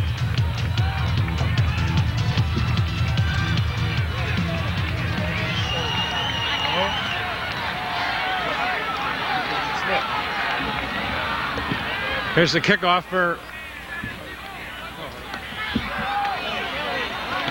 Whoa, what a tackle made by number 98. Great tackle by number 98 for Granite Bay. Matt Land. Hard. You hear that hit all the way up here, Marty. That was quite a tackle on that one. He no one blocked him. He came right down the field, stayed in his lane, came down and just put a very hard hit.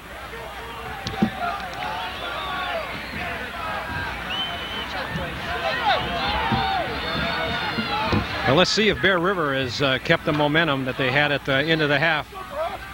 I think we got it, Marty. I think they do. Number 12 in the quarterback now, Mike Allen. Oh, fumble right at the very fumbles start. right off the bat.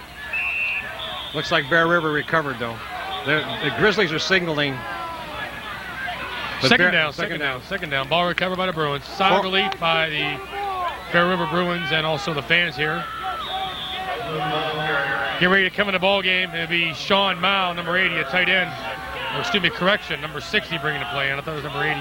Wes Castor for the Bruins. Right now. So we have second down and 9, ball on the 18-yard line. Just starting the second half. The score is not up at 14 here.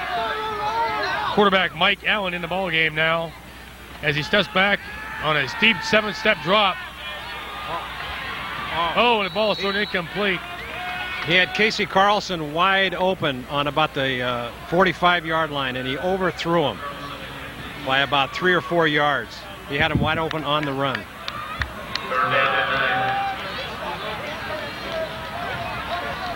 At least it looks like Bear River is trying to open up the at the start of this third quarter here, trying to open up the game a little bit.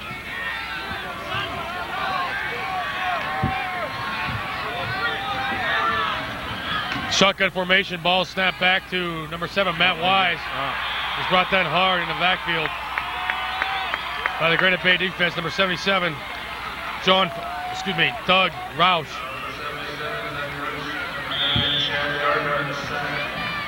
That play just took too long to develop on that pass out to the out into the flat. It just didn't get going, and he didn't have enough time to throw it. So once again, as you can see here, deep in their end zone now to kick this ball away.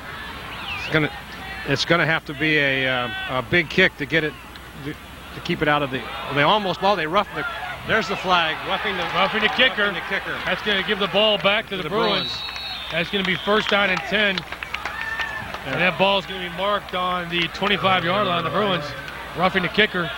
So hold on, folks. Don't leave your seat. Don't move. Don't even go to the bathroom. Stay right here.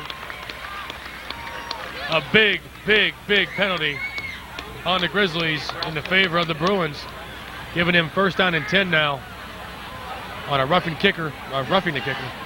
They had about a 4-man rush on that, and they didn't get in there to touch the ball. However, they did knock over the kicker, and resulted in a 15-yard penalty plus an automatic first down. So Bear River will have it first and 10 on their looks like their own 30-yard line, 29-30-yard line.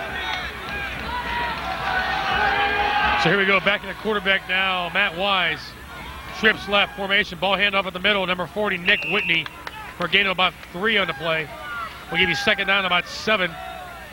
Ball tackled by number 34, Chris Uboldi.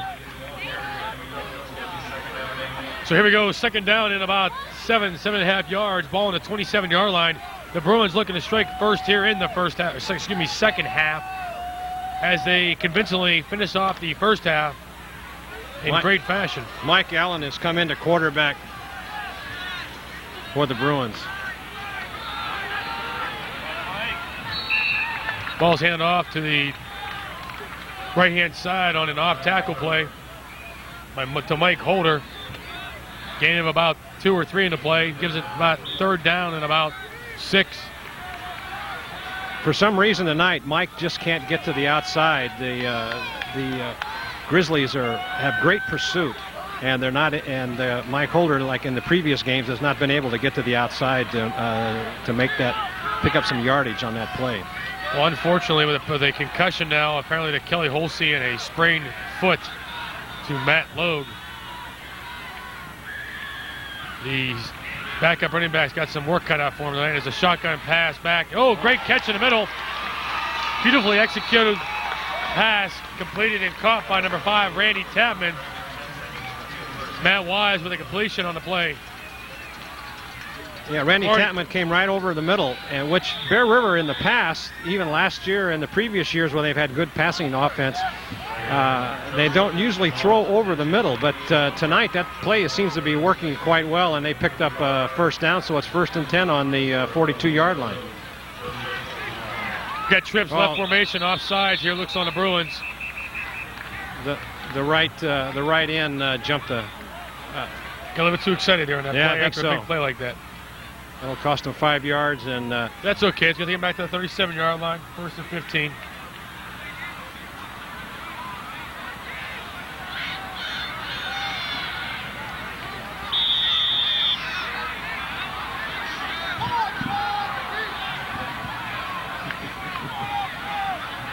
So here we are with 8 minutes and 35 seconds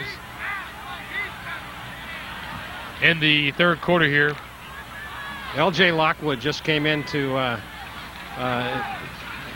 be in the running back in the backfield. Trips left formation, drop back, he hands off the ball up the middle. Stopped dead in his tracks. I believe this gentleman you just talked about, Jake Lockwood. That's correct. He stood up by number 45. Who else but Andy? All over the place tonight, folks. The linebacker for the Grizzlies, number 45, Andy Gazinski.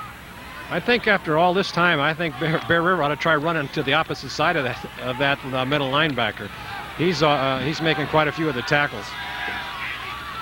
Motion left by Randy Tapman.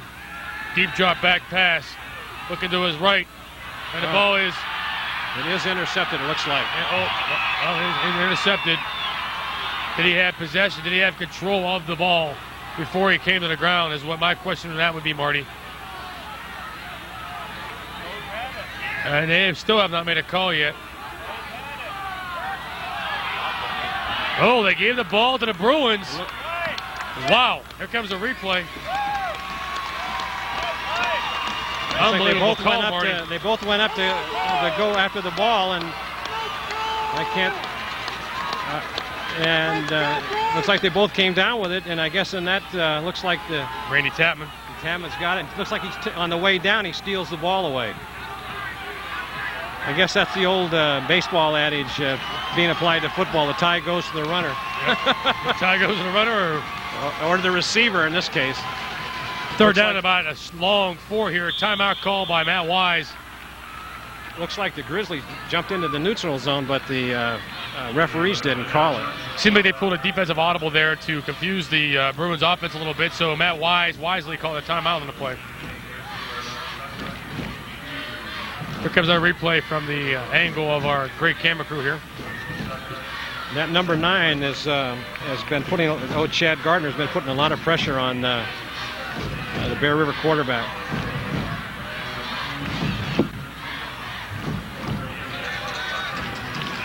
Looks like the pass is up for grabs, and both the defender and the receiver went up to get the ball. And the defender did come down with it, but on the way down to the ground before the play was over, it looks like Randy Tapman stole it away from him on the way down.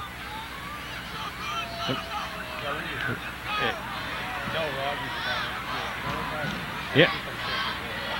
Yeah, it did come down with the ball, and the Bear River maintained possession, and they've got third down and about a long 4. So here we go, back to live action. The ball's handed off to the right-hand side to number 40, Nick Whitney. Takes it for a gain of about 3 in the play. He's going to be about a yard short of the first down, if not right on top of the marker. It's going to be close. Oh, kind of a bad mark. They brought the ball back a little bit. Gain of about 2. 4th down and a long 2 yards. Well, Coach Logue be going for it here, Marty. I think he might do something here. Looks like the coach is going to send in a play. Ball being marked on the 48-yard line of the Grizzlies. Bruins looking for a first down, and they're going to go for it. Send the play in with number 60 for the Bruins is Wes Castor. They're going to have to hurry up here because they're... So here we go, 4th down and a long 1. Ball on the 48-yard line. Ball's handed off the middle. First down and more. He got it. Nick Whitney. Great run, Marty. Great run by Nick Whitney. Powered up through the right-hand side. He took that handoff, lowered his head, and ran over about 3 Grizzly tacklers. That was excellent play. You know, it's great when you see an offensive line like that exploding off the side of the ball there. The right tackle, John Foley, I believe, came off that exploded to get off the ball as quick as he could, along with his guard and counterpart there. If I can catch his number for you, I'll give it to you here in a second. I want to say Kent Sheridan is the center. Once again, Nick Whitney getting some lot of action tonight, going in for Matt Holsey tonight, or excuse me, Kelly Holsey. Picks up about 2 in the play. And tackled by number 48, Sebastian Ruiz.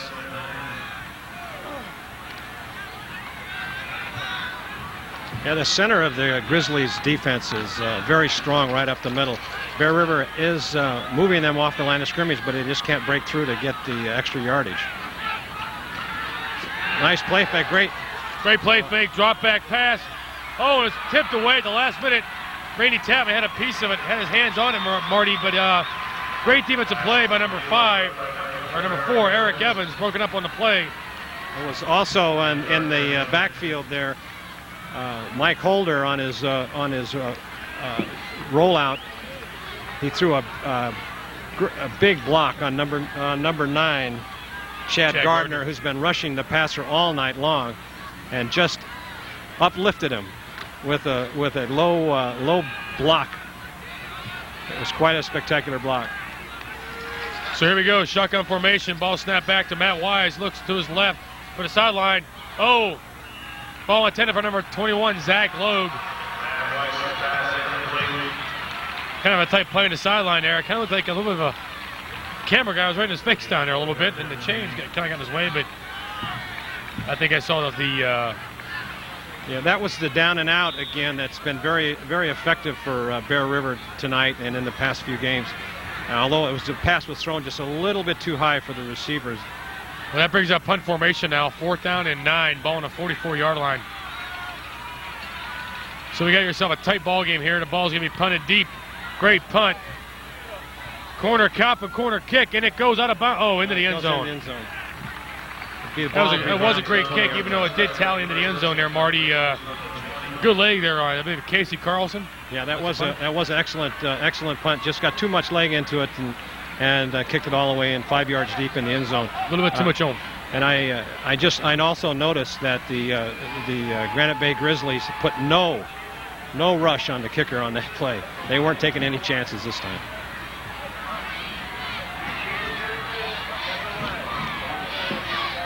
Well, here we go. The Grizzlies of Granite Bay take over on offense. 5-4 defense set up by the Bruins. Ball's handed off to the right side. Hit hard at the beginning there by number 77,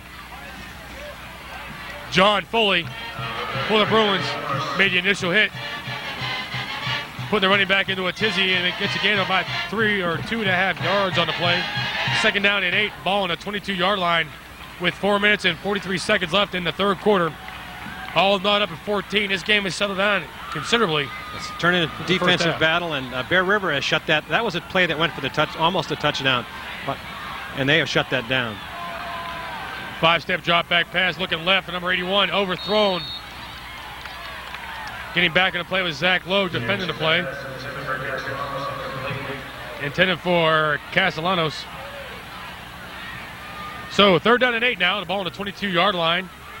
The Bear River Bruin defense has done a good job since the erratic first quarter that they had on that long run.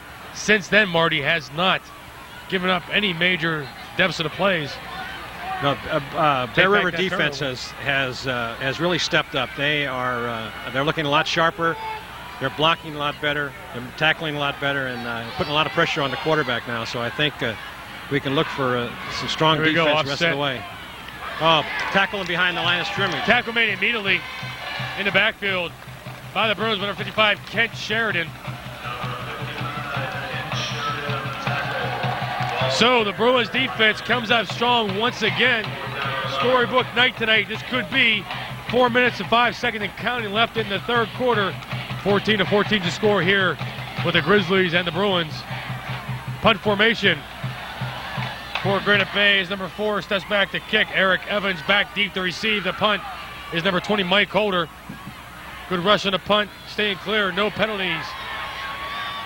Mike Holder takes the punt from the 35, 40, 45, gets to the 50, 50 to 45, still on his feet, down to the 46-yard line. A great run back, 44-yard line by Mike Holder, once again in Grizzlies territory. Marty, if that's the way they're going to do it, they're going to do it that way tonight.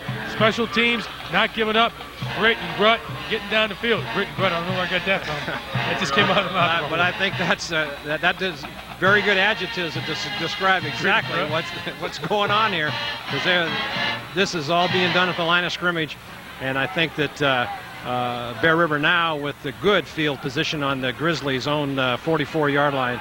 I think now is the time for them to put some points on the board right now. I just hope. To the right-hand side, ball's pitched out to the right to Mike Holder. Stop fumble in the play. The play was whistled dead already.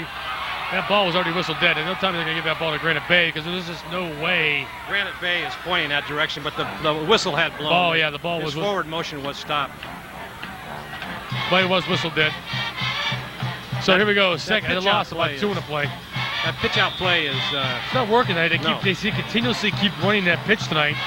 The effectiveness of the defensive end and also the linebacker core, the outside linebackers of Granite Bay, are reading that pretty well tonight, Marty. And they're very quick. They're very quick on defense. And they just can't get that to the outside. And then if it's any kind of a bad pitch at all, it has a tendency to fumble. Now Coach Logue is very upset about number 20 having to call a timeout. That's 2 timeouts now they use in the second half. That can become kind of costly in a tight game like this, being the fact that they have 3 timeouts per half. Now you don't want to be using your timeouts in the third quarter, especially with 2 minutes and 51 seconds left to go in the third quarter. I'd like to thank one of our fellow fans here to my left for making me aware of that timeout situation. Wasn't too aware of that. We had some help there from one of our beloved fans here.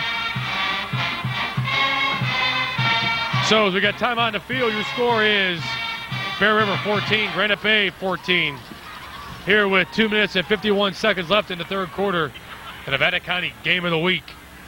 If you want good action, you want good gridiron matchup, you got one here tonight, folks.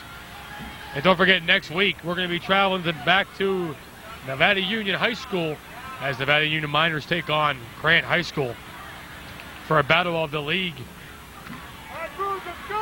First place battle next week. As you know, Grant High School is the school that brought out Ontario Smith, who is now playing for the Tennessee Volunteers. Other good high schools in the area here in the greater Sacramento and also the foothills area, Nevada County. Rollout pattern to left. Matt Wise back to action here as he rolls out to his left. Ball was thrown short, way short. Interference, and yes, there is a flag in the play, so he can run this ball back all the way if he wants to. He can take it back. Now don't make another penalty to Matt. There you go. Kind of scared there for a moment. The defensive play there. Definitely pass interference on that. Pass interference, but more importantly now, I don't know if you noticed that there, Marty, but number 11, Casey Carlson, who made a nice tackle, could have got himself hurt there. He grabbed onto the face mask a little bit. I'm not saying on purpose or a flagrant way. He kind of got wrapped up the wrong way. So there we go. Just like we said, good call, Marty. Pass interference on the Grizzlies of Granite Bay. A big break right now for the Bear River Bruins. So, once again, what else? Bear River Bruins football, exciting. Every single time I'm here, Marty, this team's exciting. There was no question about that pass interference. The defender did push the receiver and which allowed the second defender to pick off the pass. So Bear River can now take advantage of that break, and they should have a first down. The sign on the sideline says second down, but I believe it should be a first down for that. They have moved the chain, and he is setting up the mark. So it is first and 10 on the 30-yard line. There we go, back to live action. Up back formation, hand off to Nick Whitney. Gain to maybe a tough 1 or 2 yards in a play.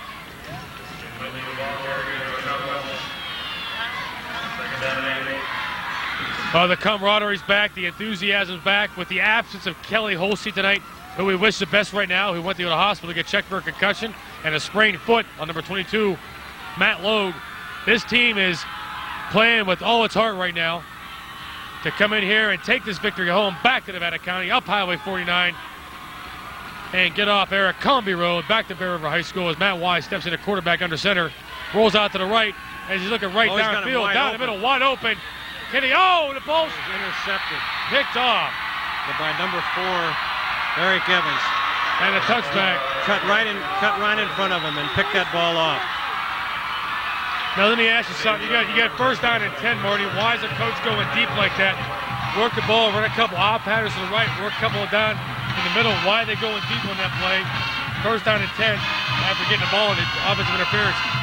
I don't know that, because that's normally not the way Coach Logue plays it. He usually does the down and out. Criticism of Coach Logue. What I mean is, just trying to get in there that quick, work the ball trying to go for the big play. Maybe they spotted something up in the. Well, there's a pass complete to number 81. To Castellanos again on a quick out pattern. I just thought with that play developing it, they should have maybe worked their way a little bit sooner. Once again, I'm not a coach. That's why I'm up here in the broadcast. Exactly right. But it was a kind of a gutsy call there. It was, and the normal call that Coach Logue would normally have made in a situation probably would have been either a run or a down and out. But he must have seen something, and because the receiver was open, although it wasn't a double coverage.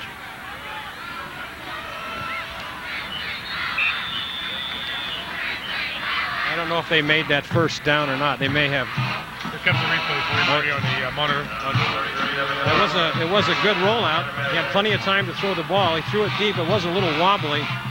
Took a little spin off of it there, but you can see the receiver, number 5, is wide open there. But then number 4 stepped right in front of him. You know what? You're right. I take that back. It was a well-executed pass, and just a little bit short there at the end. Yeah, it was a good call. A little bit longer. It would have been. It could have been a completion for Bear River. And back to live action. Touchdown. Here we go. We got back to live action. Ball's hit up once again at number 37. Just like at the beginning of the game, off guard. Takes it upfield for a gain of about 22 yards. Yeah, Holder made a very good open field tackle. That saved the touchdown, because once that the back carrying the ball picked up ahead of steam through the line, the secondary there, he could have been off to the races.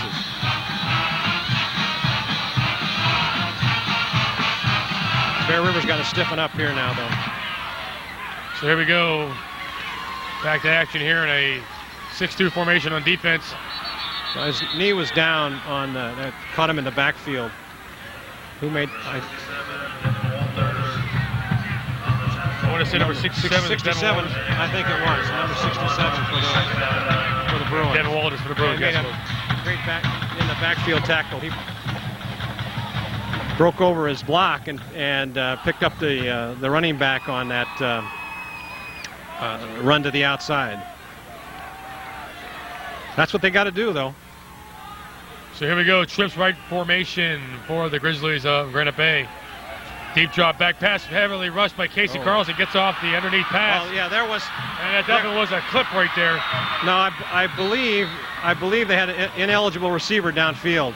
They had the whole line was across. Say that. Yeah, it certainly was.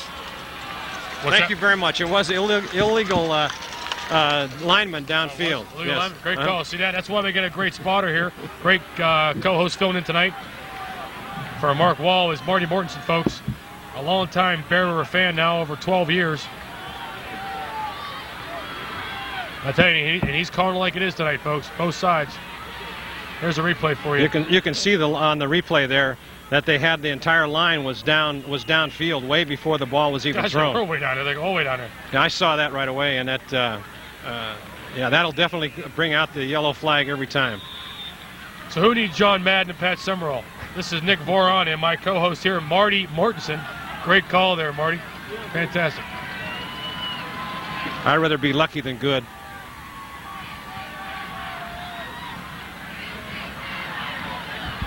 Well, into the third quarter there, end of the third quarter. Come on, guys! So we got 12 minutes left to go here. As the Bear River Bruins are tied up with the Granite Bay Grizzlies with a score 14-14 here at the campus of Granite Bay Grizzlies. Nevada County Game of the Week brought to you by Touchdown Production.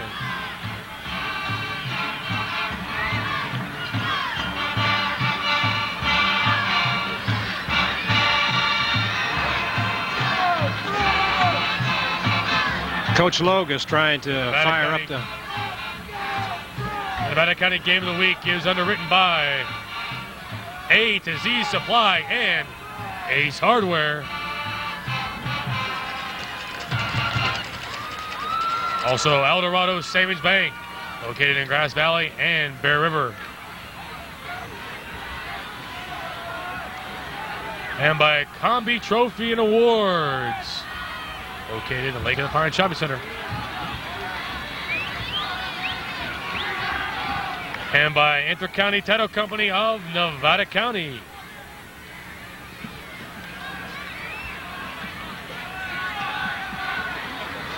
And the Holiday Center. As we get back now to live action here live at Granite Bay Field. Rollout pass pattern by the quarterback for the Grizzlies. Looks like there was a hold right there. Hold the play. Oh, almost picked off. Great defensive play. I'll tell you, one guy who's really all over the place tonight is number 5, Randy Tapman, ladies and gentlemen.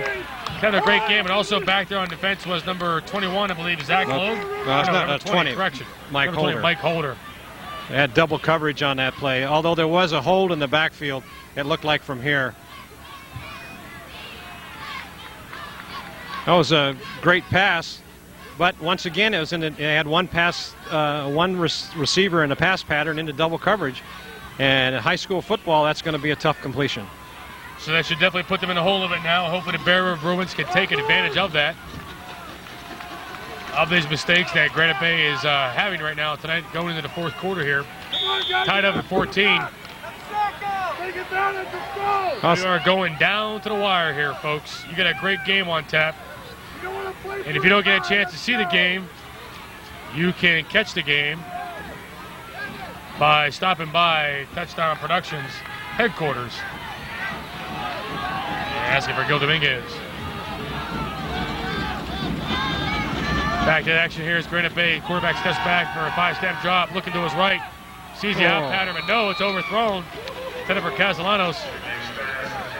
Number 5, Randy Tapman. If he had been watching just a little bit more, he would have had that ball picked off because he was the only one that was going to catch that.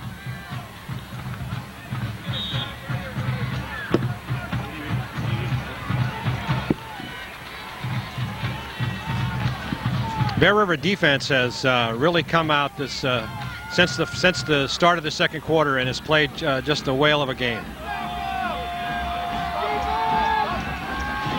Well, here we go, back to action now. The Grizzlies and a strip right formation, pitch to the right.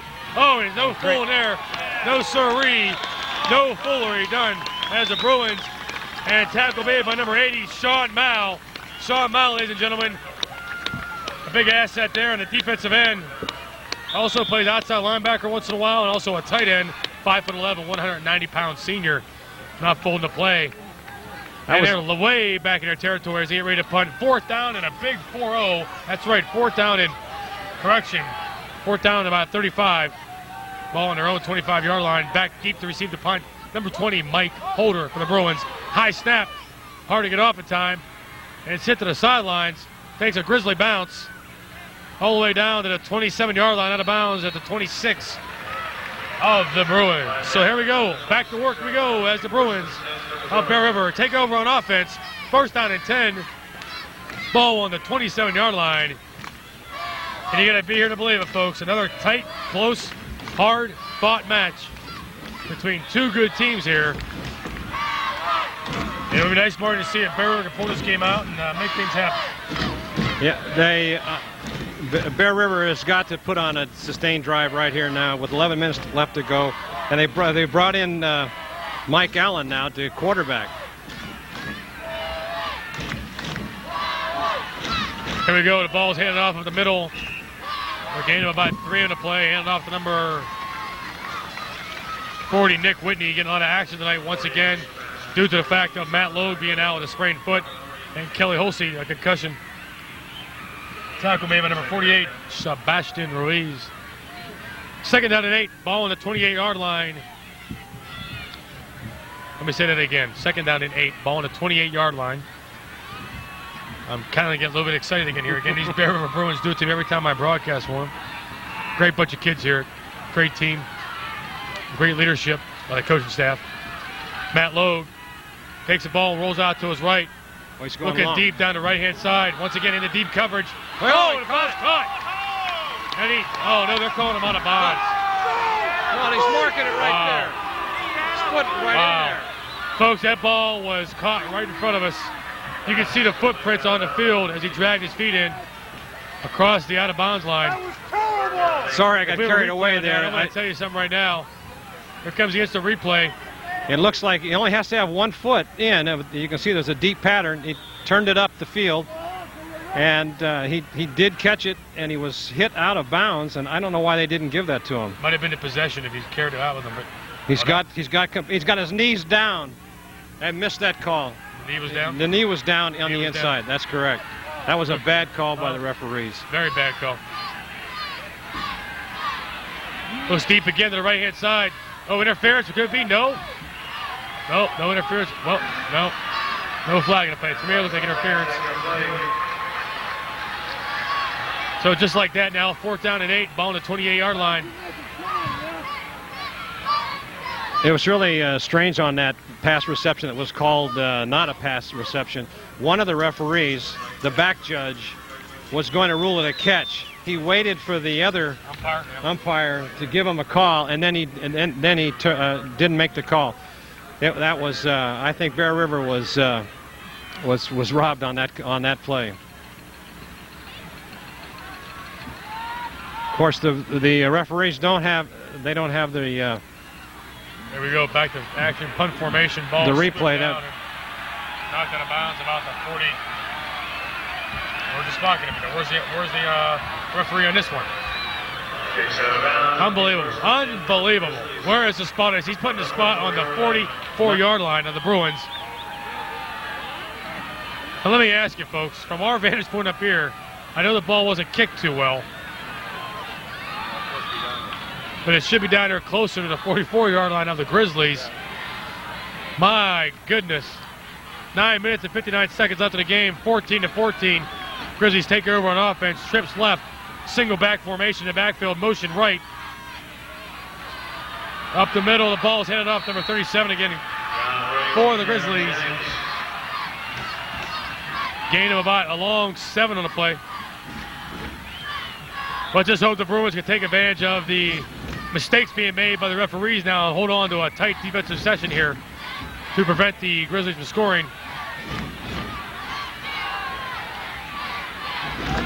So here we go, trips formation, motion right, ball handed off, no, fake handoff, up the middle again.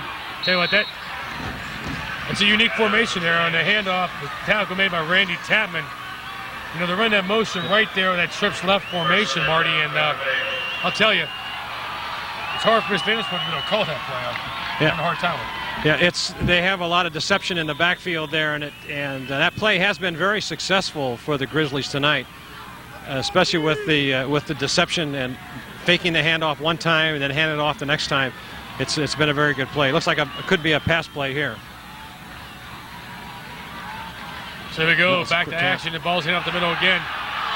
To that speedy back, who's not built pretty big there. How big is that guy? 27. Ryan Peck. He's got the size of a guy that plays down at Sacramento State, Charles Roberts, 5'7", 170. You know, if you got that speed and you got that drive, you get that leg momentum, you can move that ball pretty easily there. the tailback, Brian Peck. Tackles made after the first down was recorded here. And they're going to go, actually, I'm calling the first down. They're going to go out and measure it.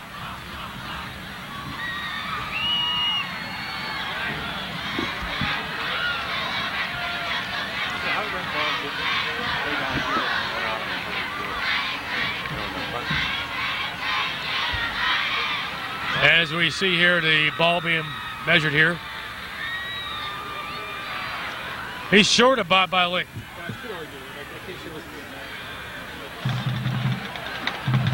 Oh, I don't know about these referees now. They're taking that ball to measure. They got about, okay, you ready for this one, folks? I got about 2 millimeters. 2 millimeters for a first down. Unbelievable. It's about 2 inches. How about a half of a link?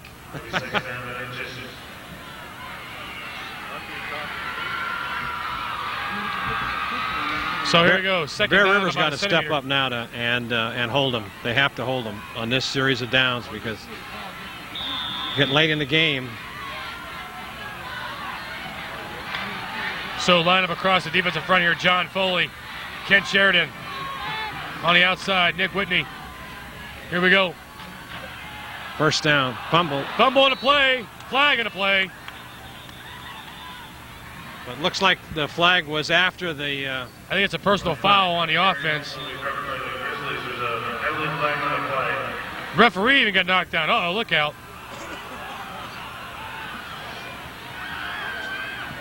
Oh, my truck tells me now that the referee went down to get to the fumble to see who had the ball. But that's okay. The referee gets hit once in a while. That happens in football. You know, that happens once in a while in the pros. It happens in college. Bear River's so excited right now. They want to do anything to stop that ball. And the penalty was, I believe it was a personal foul play on the, or what do we got here? I haven't seen the signal yet from the referee. So why am I trying to guess, huh? I have no clue. That was a holding call. Holding. Okay, so holding. A little bit of break there for the Bruins. Make that third down in about 23 now. With the ball on the 31-yard line. A correction, second down and 8. That was a 5-yard holding penalty. 5-yard holding call. So once again, they're in that formation. You must be thinking off guard run here. Trips left, single back, number 37 for the Grizzlies, Brian Peck.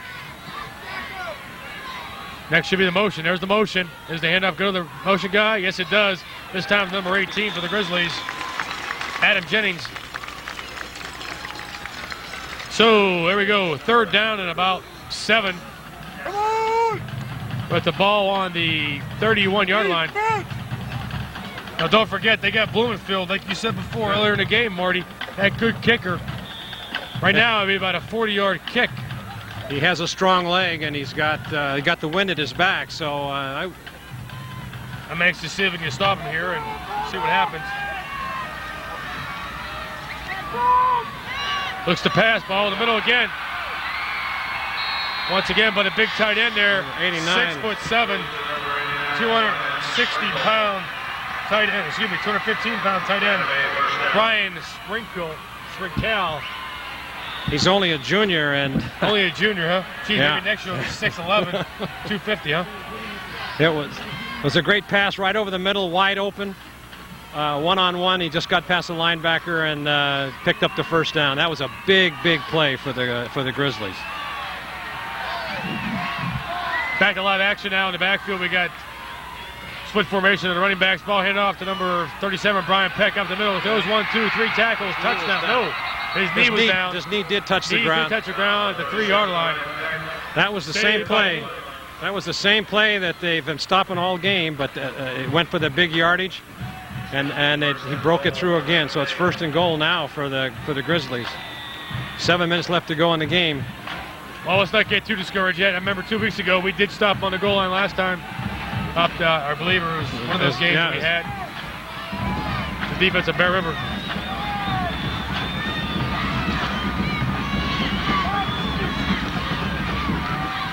Oh, it flipped up and around and head over heels. Number 37, Brian Peck, stopped by the Bruins defense. Yeah, he took that handoff and went over right tackle, and he was upended by the entire left side of the Bruin line.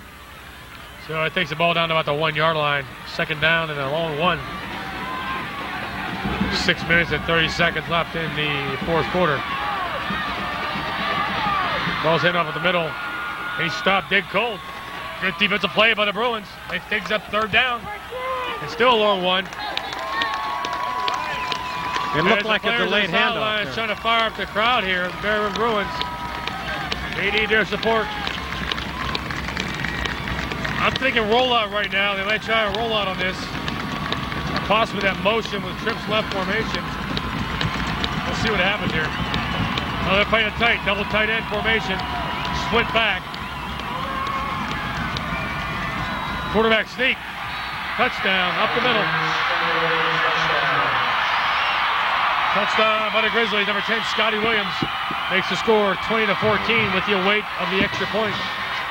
Yeah, he took that over his left guard, and he had a wide open run at it. The Bear River Bruins defense kind of went to the inside, and he just stepped out to the outside and took the ball in for that 1 yard run.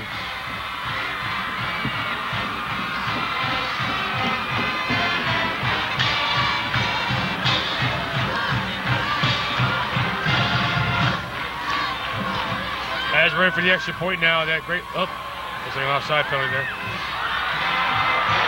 Splits the uprights. Overfield. Strong kick. Gets the extra point for the Grizzlies. And your score is 21-14. Well, there's a lot of time left in that clock, Marty. This game ain't over yet. It looks like that play that was called an out-of-bounds completion over here looms pretty big right now. That could have kept the Bear River drive alive, and it turned into a punt with a Grizzly touchdown.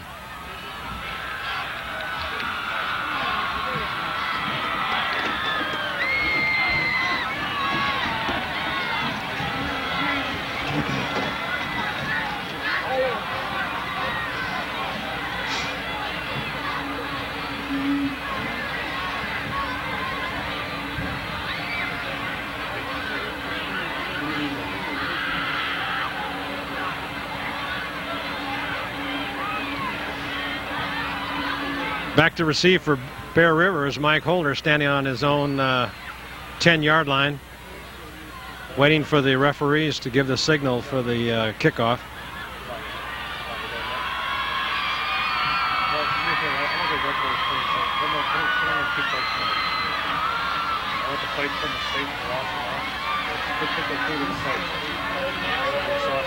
Referees talking to the Grizzly Bay coaches.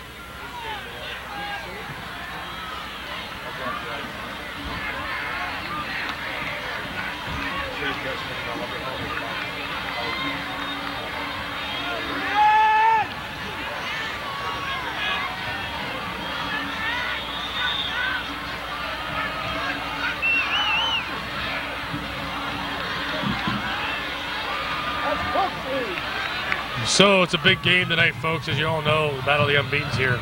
Bear River Bruins, they kick off to the Bruins now. 21-14, the Grizzlies lead.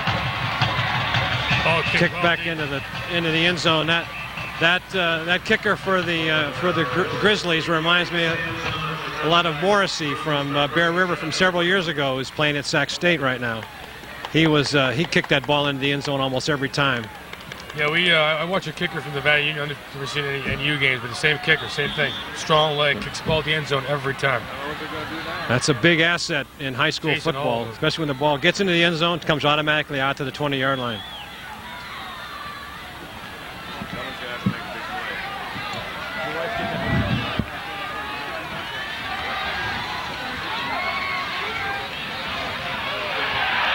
Up the middle by number 5.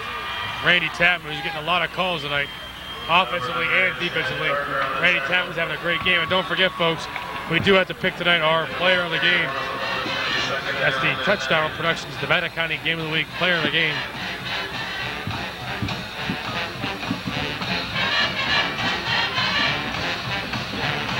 So, second down and a long 11. Ball on the 19-yard line. 5 minutes and 20 seconds left. Deep rollout pass. He gets rushed out of the pocket. Did he get that ball off? And he can't see with all the players in the way whether the ball was caught or not. Let's see here. I don't. Yeah, they did give him the completion. It looks like a 6-yard.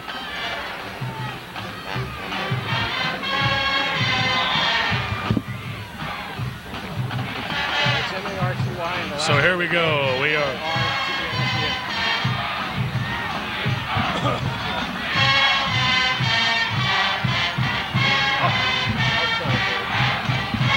Back to live action now as we go back in here. Maybe motion right.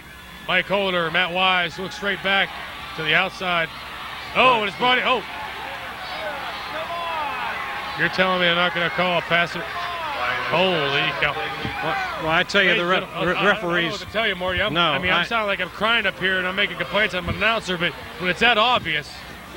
Well, he had two defensive defensemen all over him, and they were bumping him around, and they didn't call it. Let's see what he. You see, comes in number 5, hit him right there before the ball. Pushed him right out of the way. He almost caught it, though. He almost made a great play on that. Number 5 looks like he did have some interference on that. Ball is dropped back in a punt formation. Fair catch is signaled. And number 81, Castellanos ball taken at the 49-yard line. Got good field position to start their drive. There you have it right now. Under 5 minutes left in the ball game. Your score: Granite Bay Grizzlies 21, Bear River Bruins 14. And the last name. Run defense! Come on, baby! Turn it over! Turn it over!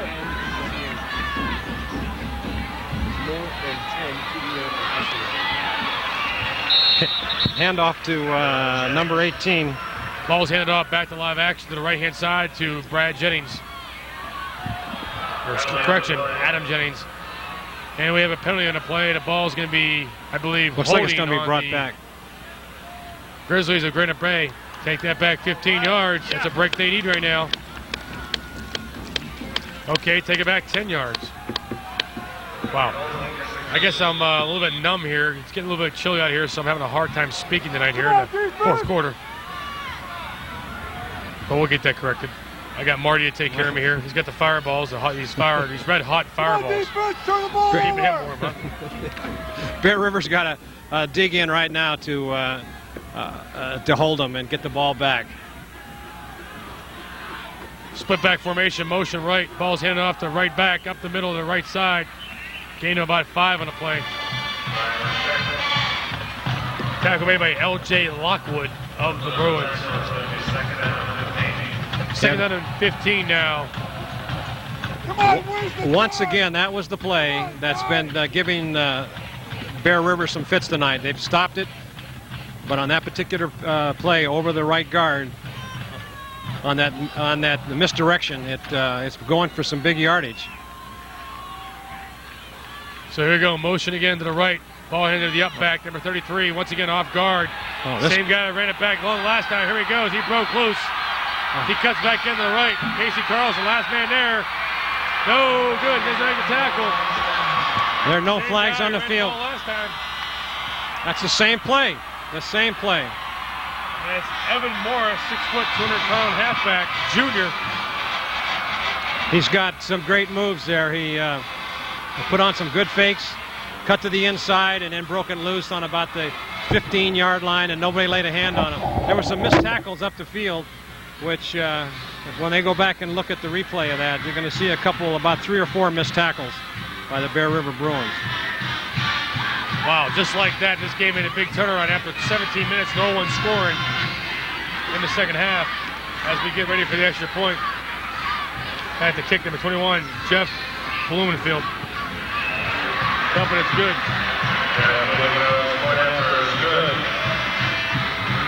Oh, that's Jeff Blumenfield. I'll tell you, he's going to be kicking somewhere in Division I. If he's not, now I'll take his number.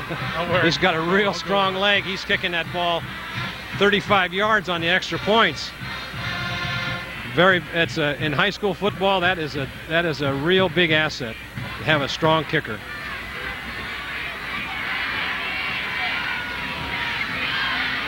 I think attrition has just caught up with the Bear River Bruins with two of their key running backs out.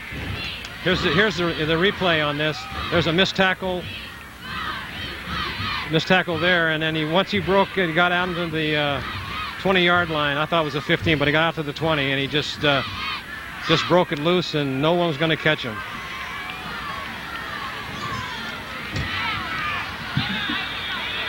That was a touchdown. So here we go, the quick huddle-up formation of the kicking teams. Something unique I've never seen before. Well, maybe one of these days they'll keep going and they'll do an onside kick at the same time. It may work one of these times. Oh, the ball's kicked maybe about a yard short this time only. Gets a run back for the first time probably all night. Mike Holder out to the 25-yard line. Nice run back. Brought down by tackle by number 50, Corey Del Rio.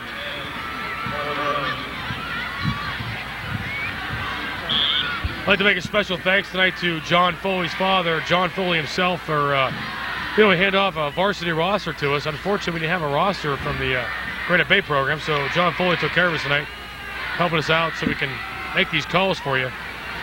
Being we can't memorize all the players, all the great players in the Bear River Bruins. Back now is the pass. Number 12 now is in the ball game. Mike Allen. Oh, Mike Allen throws deep to the sidelines for number 10 of ball instead of number 20. Kind of shaking up on the play now. Yeah, Mike Holder had a step on the defender, and before the safety could come over to make that tackle, the ball fell just outside the field, and it went incomplete.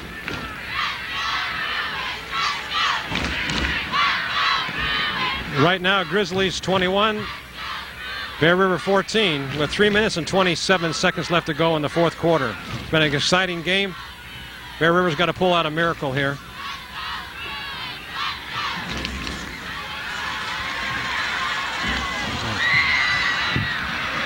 That was a pass out into the flat.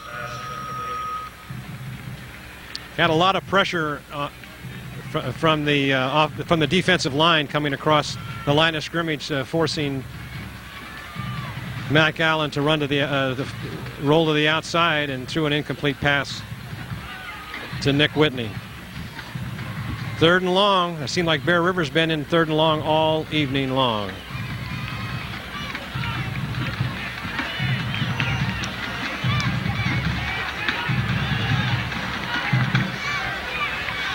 So we are back in the action here. Third down and 10, ball on the 23-yard line. Shotgun pass formation to Matt Wise. Ball looked deep. Right to center field. Nobody, only one was there was number 7, looks like number 12. Mark Palmer. There was no Bear River receiver in the area. The Bear River receiver broke to the outside, and the quarterback threw it to the inside of the field, and the only person there was the defensive safety for the Granite Bay Grizzlies. You got to hand it to them, though. They've played an excellent game tonight when the momentum had shifted over to Bear River at the half, and they've come out and played a whale of a ball game.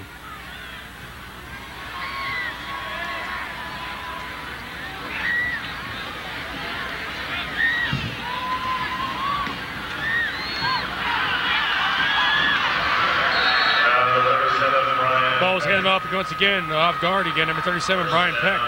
Been doing it all night to us, folks.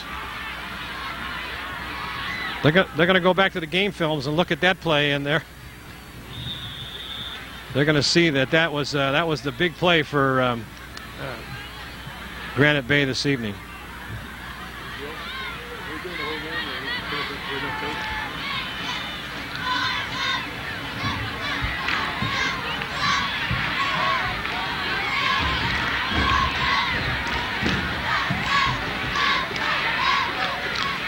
Split formation, motion left again. Taking upfield. Finally brought down by number 5, Randy Tapman. On defense and offense, Randy Tapman has played a whale of a game tonight, even though Bear River is going to go down to defeat. Randy has put on an excellent performance on his own tonight. Well, you know, Randy, it brings up a good time right now. As might as well do that as you were just talking about. I agree with you 100%. I think we should award even though the score of the game right now, 28-14 in favor of the Grizzlies, Nevada County Game of the Week, Player of the Week, will be Randy Tapman, number 5. Yeah, I'd have to agree with that. He's played a great game this evening. Ball's handed off up the middle. 37, Brian Peck. Yeah, he has played a good game. He scored a touchdown to tie the game up. And also, I believe, did he catch it? Did he catch a 2-point conversion? Or no, that was Logue, I believe. That was Logue, I'm sorry. Yeah. Correction. But he has, on defense, he's broken up a lot of plays, and he's made a lot of one-on-one tackles, so he definitely has earned that this evening. It seemed like Bear River is just kind of, this is the first time I've seen them this year do this. They're just kind of going through the motion, it looks like, right now. Well, that was a late handoff on that.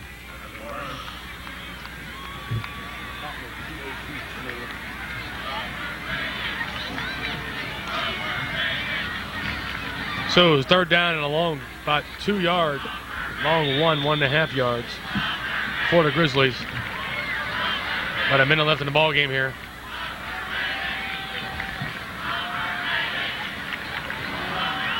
So this game's going to wind down in the record books here for the Granite Bay Grizzlies. Take sole possession of first place.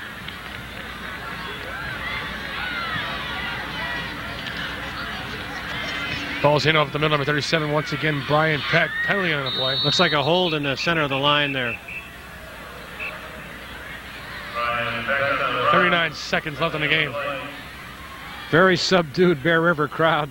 This is the first time this year that, of course, with a 5-0 record. From the get-go, it seemed that way. I don't understand. I mean, maybe there's something, I don't know, going on. The chemistry tonight. But I mean, they've had a great week of practice, according to Coach Logue, and for some reason they just didn't start firing on all cylinders at the start of the game and got behind 14-0. Made a great comeback, but they it just seems like this fourth quarter they've just kind of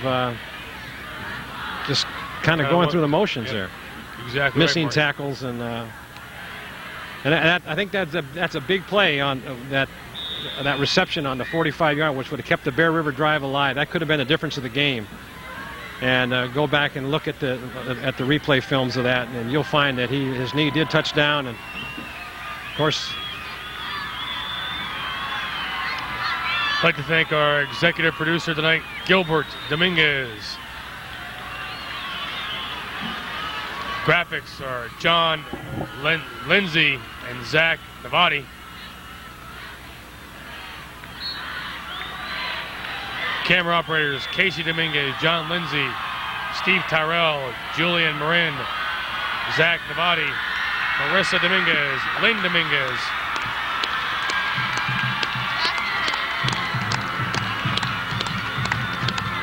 And on my behalf, my great co-host tonight, Marty Mortensen, making his debut tonight on Touchdown Productions, filling in for Mark Wall. This is Nick Voron doing your play-by-play. Marty, I want to thank you very much. Even though in defeat tonight, came out to be a good game until about 5 minutes left in the fourth quarter. Score ended up 28-14. I'll tell you, once again, like you said, going through the intensity, well, it wasn't here. No, I agree. And Bear River, I thought they turned it around at halftime. Caught a couple of bad calls in the third quarter. But all in all, you got to hand it to Granite Bay. They were fired up. They've got some very good players, and I think that they'll probably win. I don't see any other team in the SFL beating them just lucky this time around. Well, you know, it's kind of hard when you lose your best 2 running backs. You know, and those 2 running backs being the Kelly Holsey and Matt Logue. And they're both two-way players too. So exactly. that took a big bite out of the Bear River offense and the defense. Bear River hung in there. I thought they did an excellent job. But like everything else, attrition, a call here, a call there. Could have been a different story, but all in all, you got to hand it to Granite Bay. They played a great game. And by the way, thank you very much for the opportunity. It was my pleasure to help you with this. Thank you. You did a great job tonight. I mean, you did a heck of a job. And this is the Nevada County Game of the Week. And don't forget next week, folks, big game on tap. as this game was underwritten by Liberty Motors of Yuba City and Grass Valley. And this game by Hanson Brothers Construction and HBE Reynolds.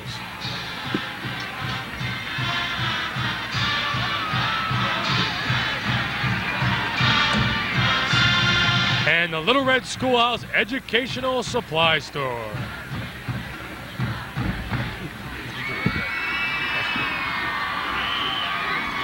And also brought to you by the House of Print and Copy.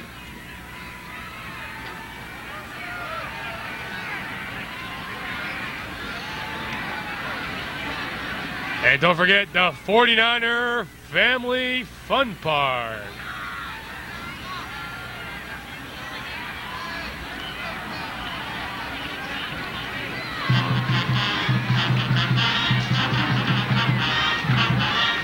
A to Z Supply and Ace Hardware.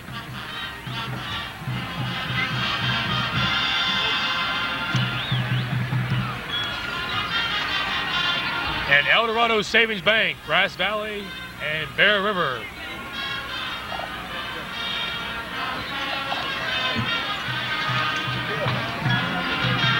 Comby Trophy and Awards also brought to you this game.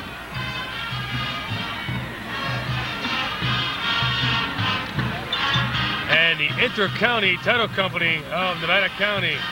And you can see there that our production truck, the general, the chief, the CEO, executive producer, Gilbert M., don't know the middle name, Dominguez. Also the Holiday Center.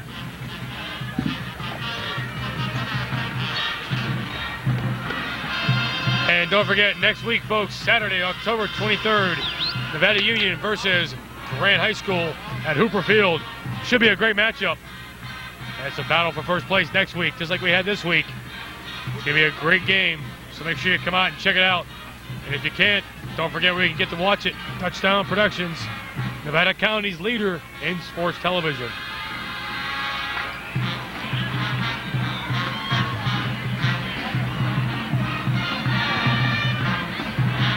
So there you have it, folks, the Nevada County Game of the Week. For myself, to my right here, Marty Mortensen, with his debut on Touchdown Productions, a great thank you to him. This is Nick Voron wishing you and yours a pleasant good evening from your leader in sports television, Touchdown Productions. See you next week. Don't forget, at Nevada Union High School versus Grant High School, as it's the battle for first place next week at Hooper Field next Friday night. Be there.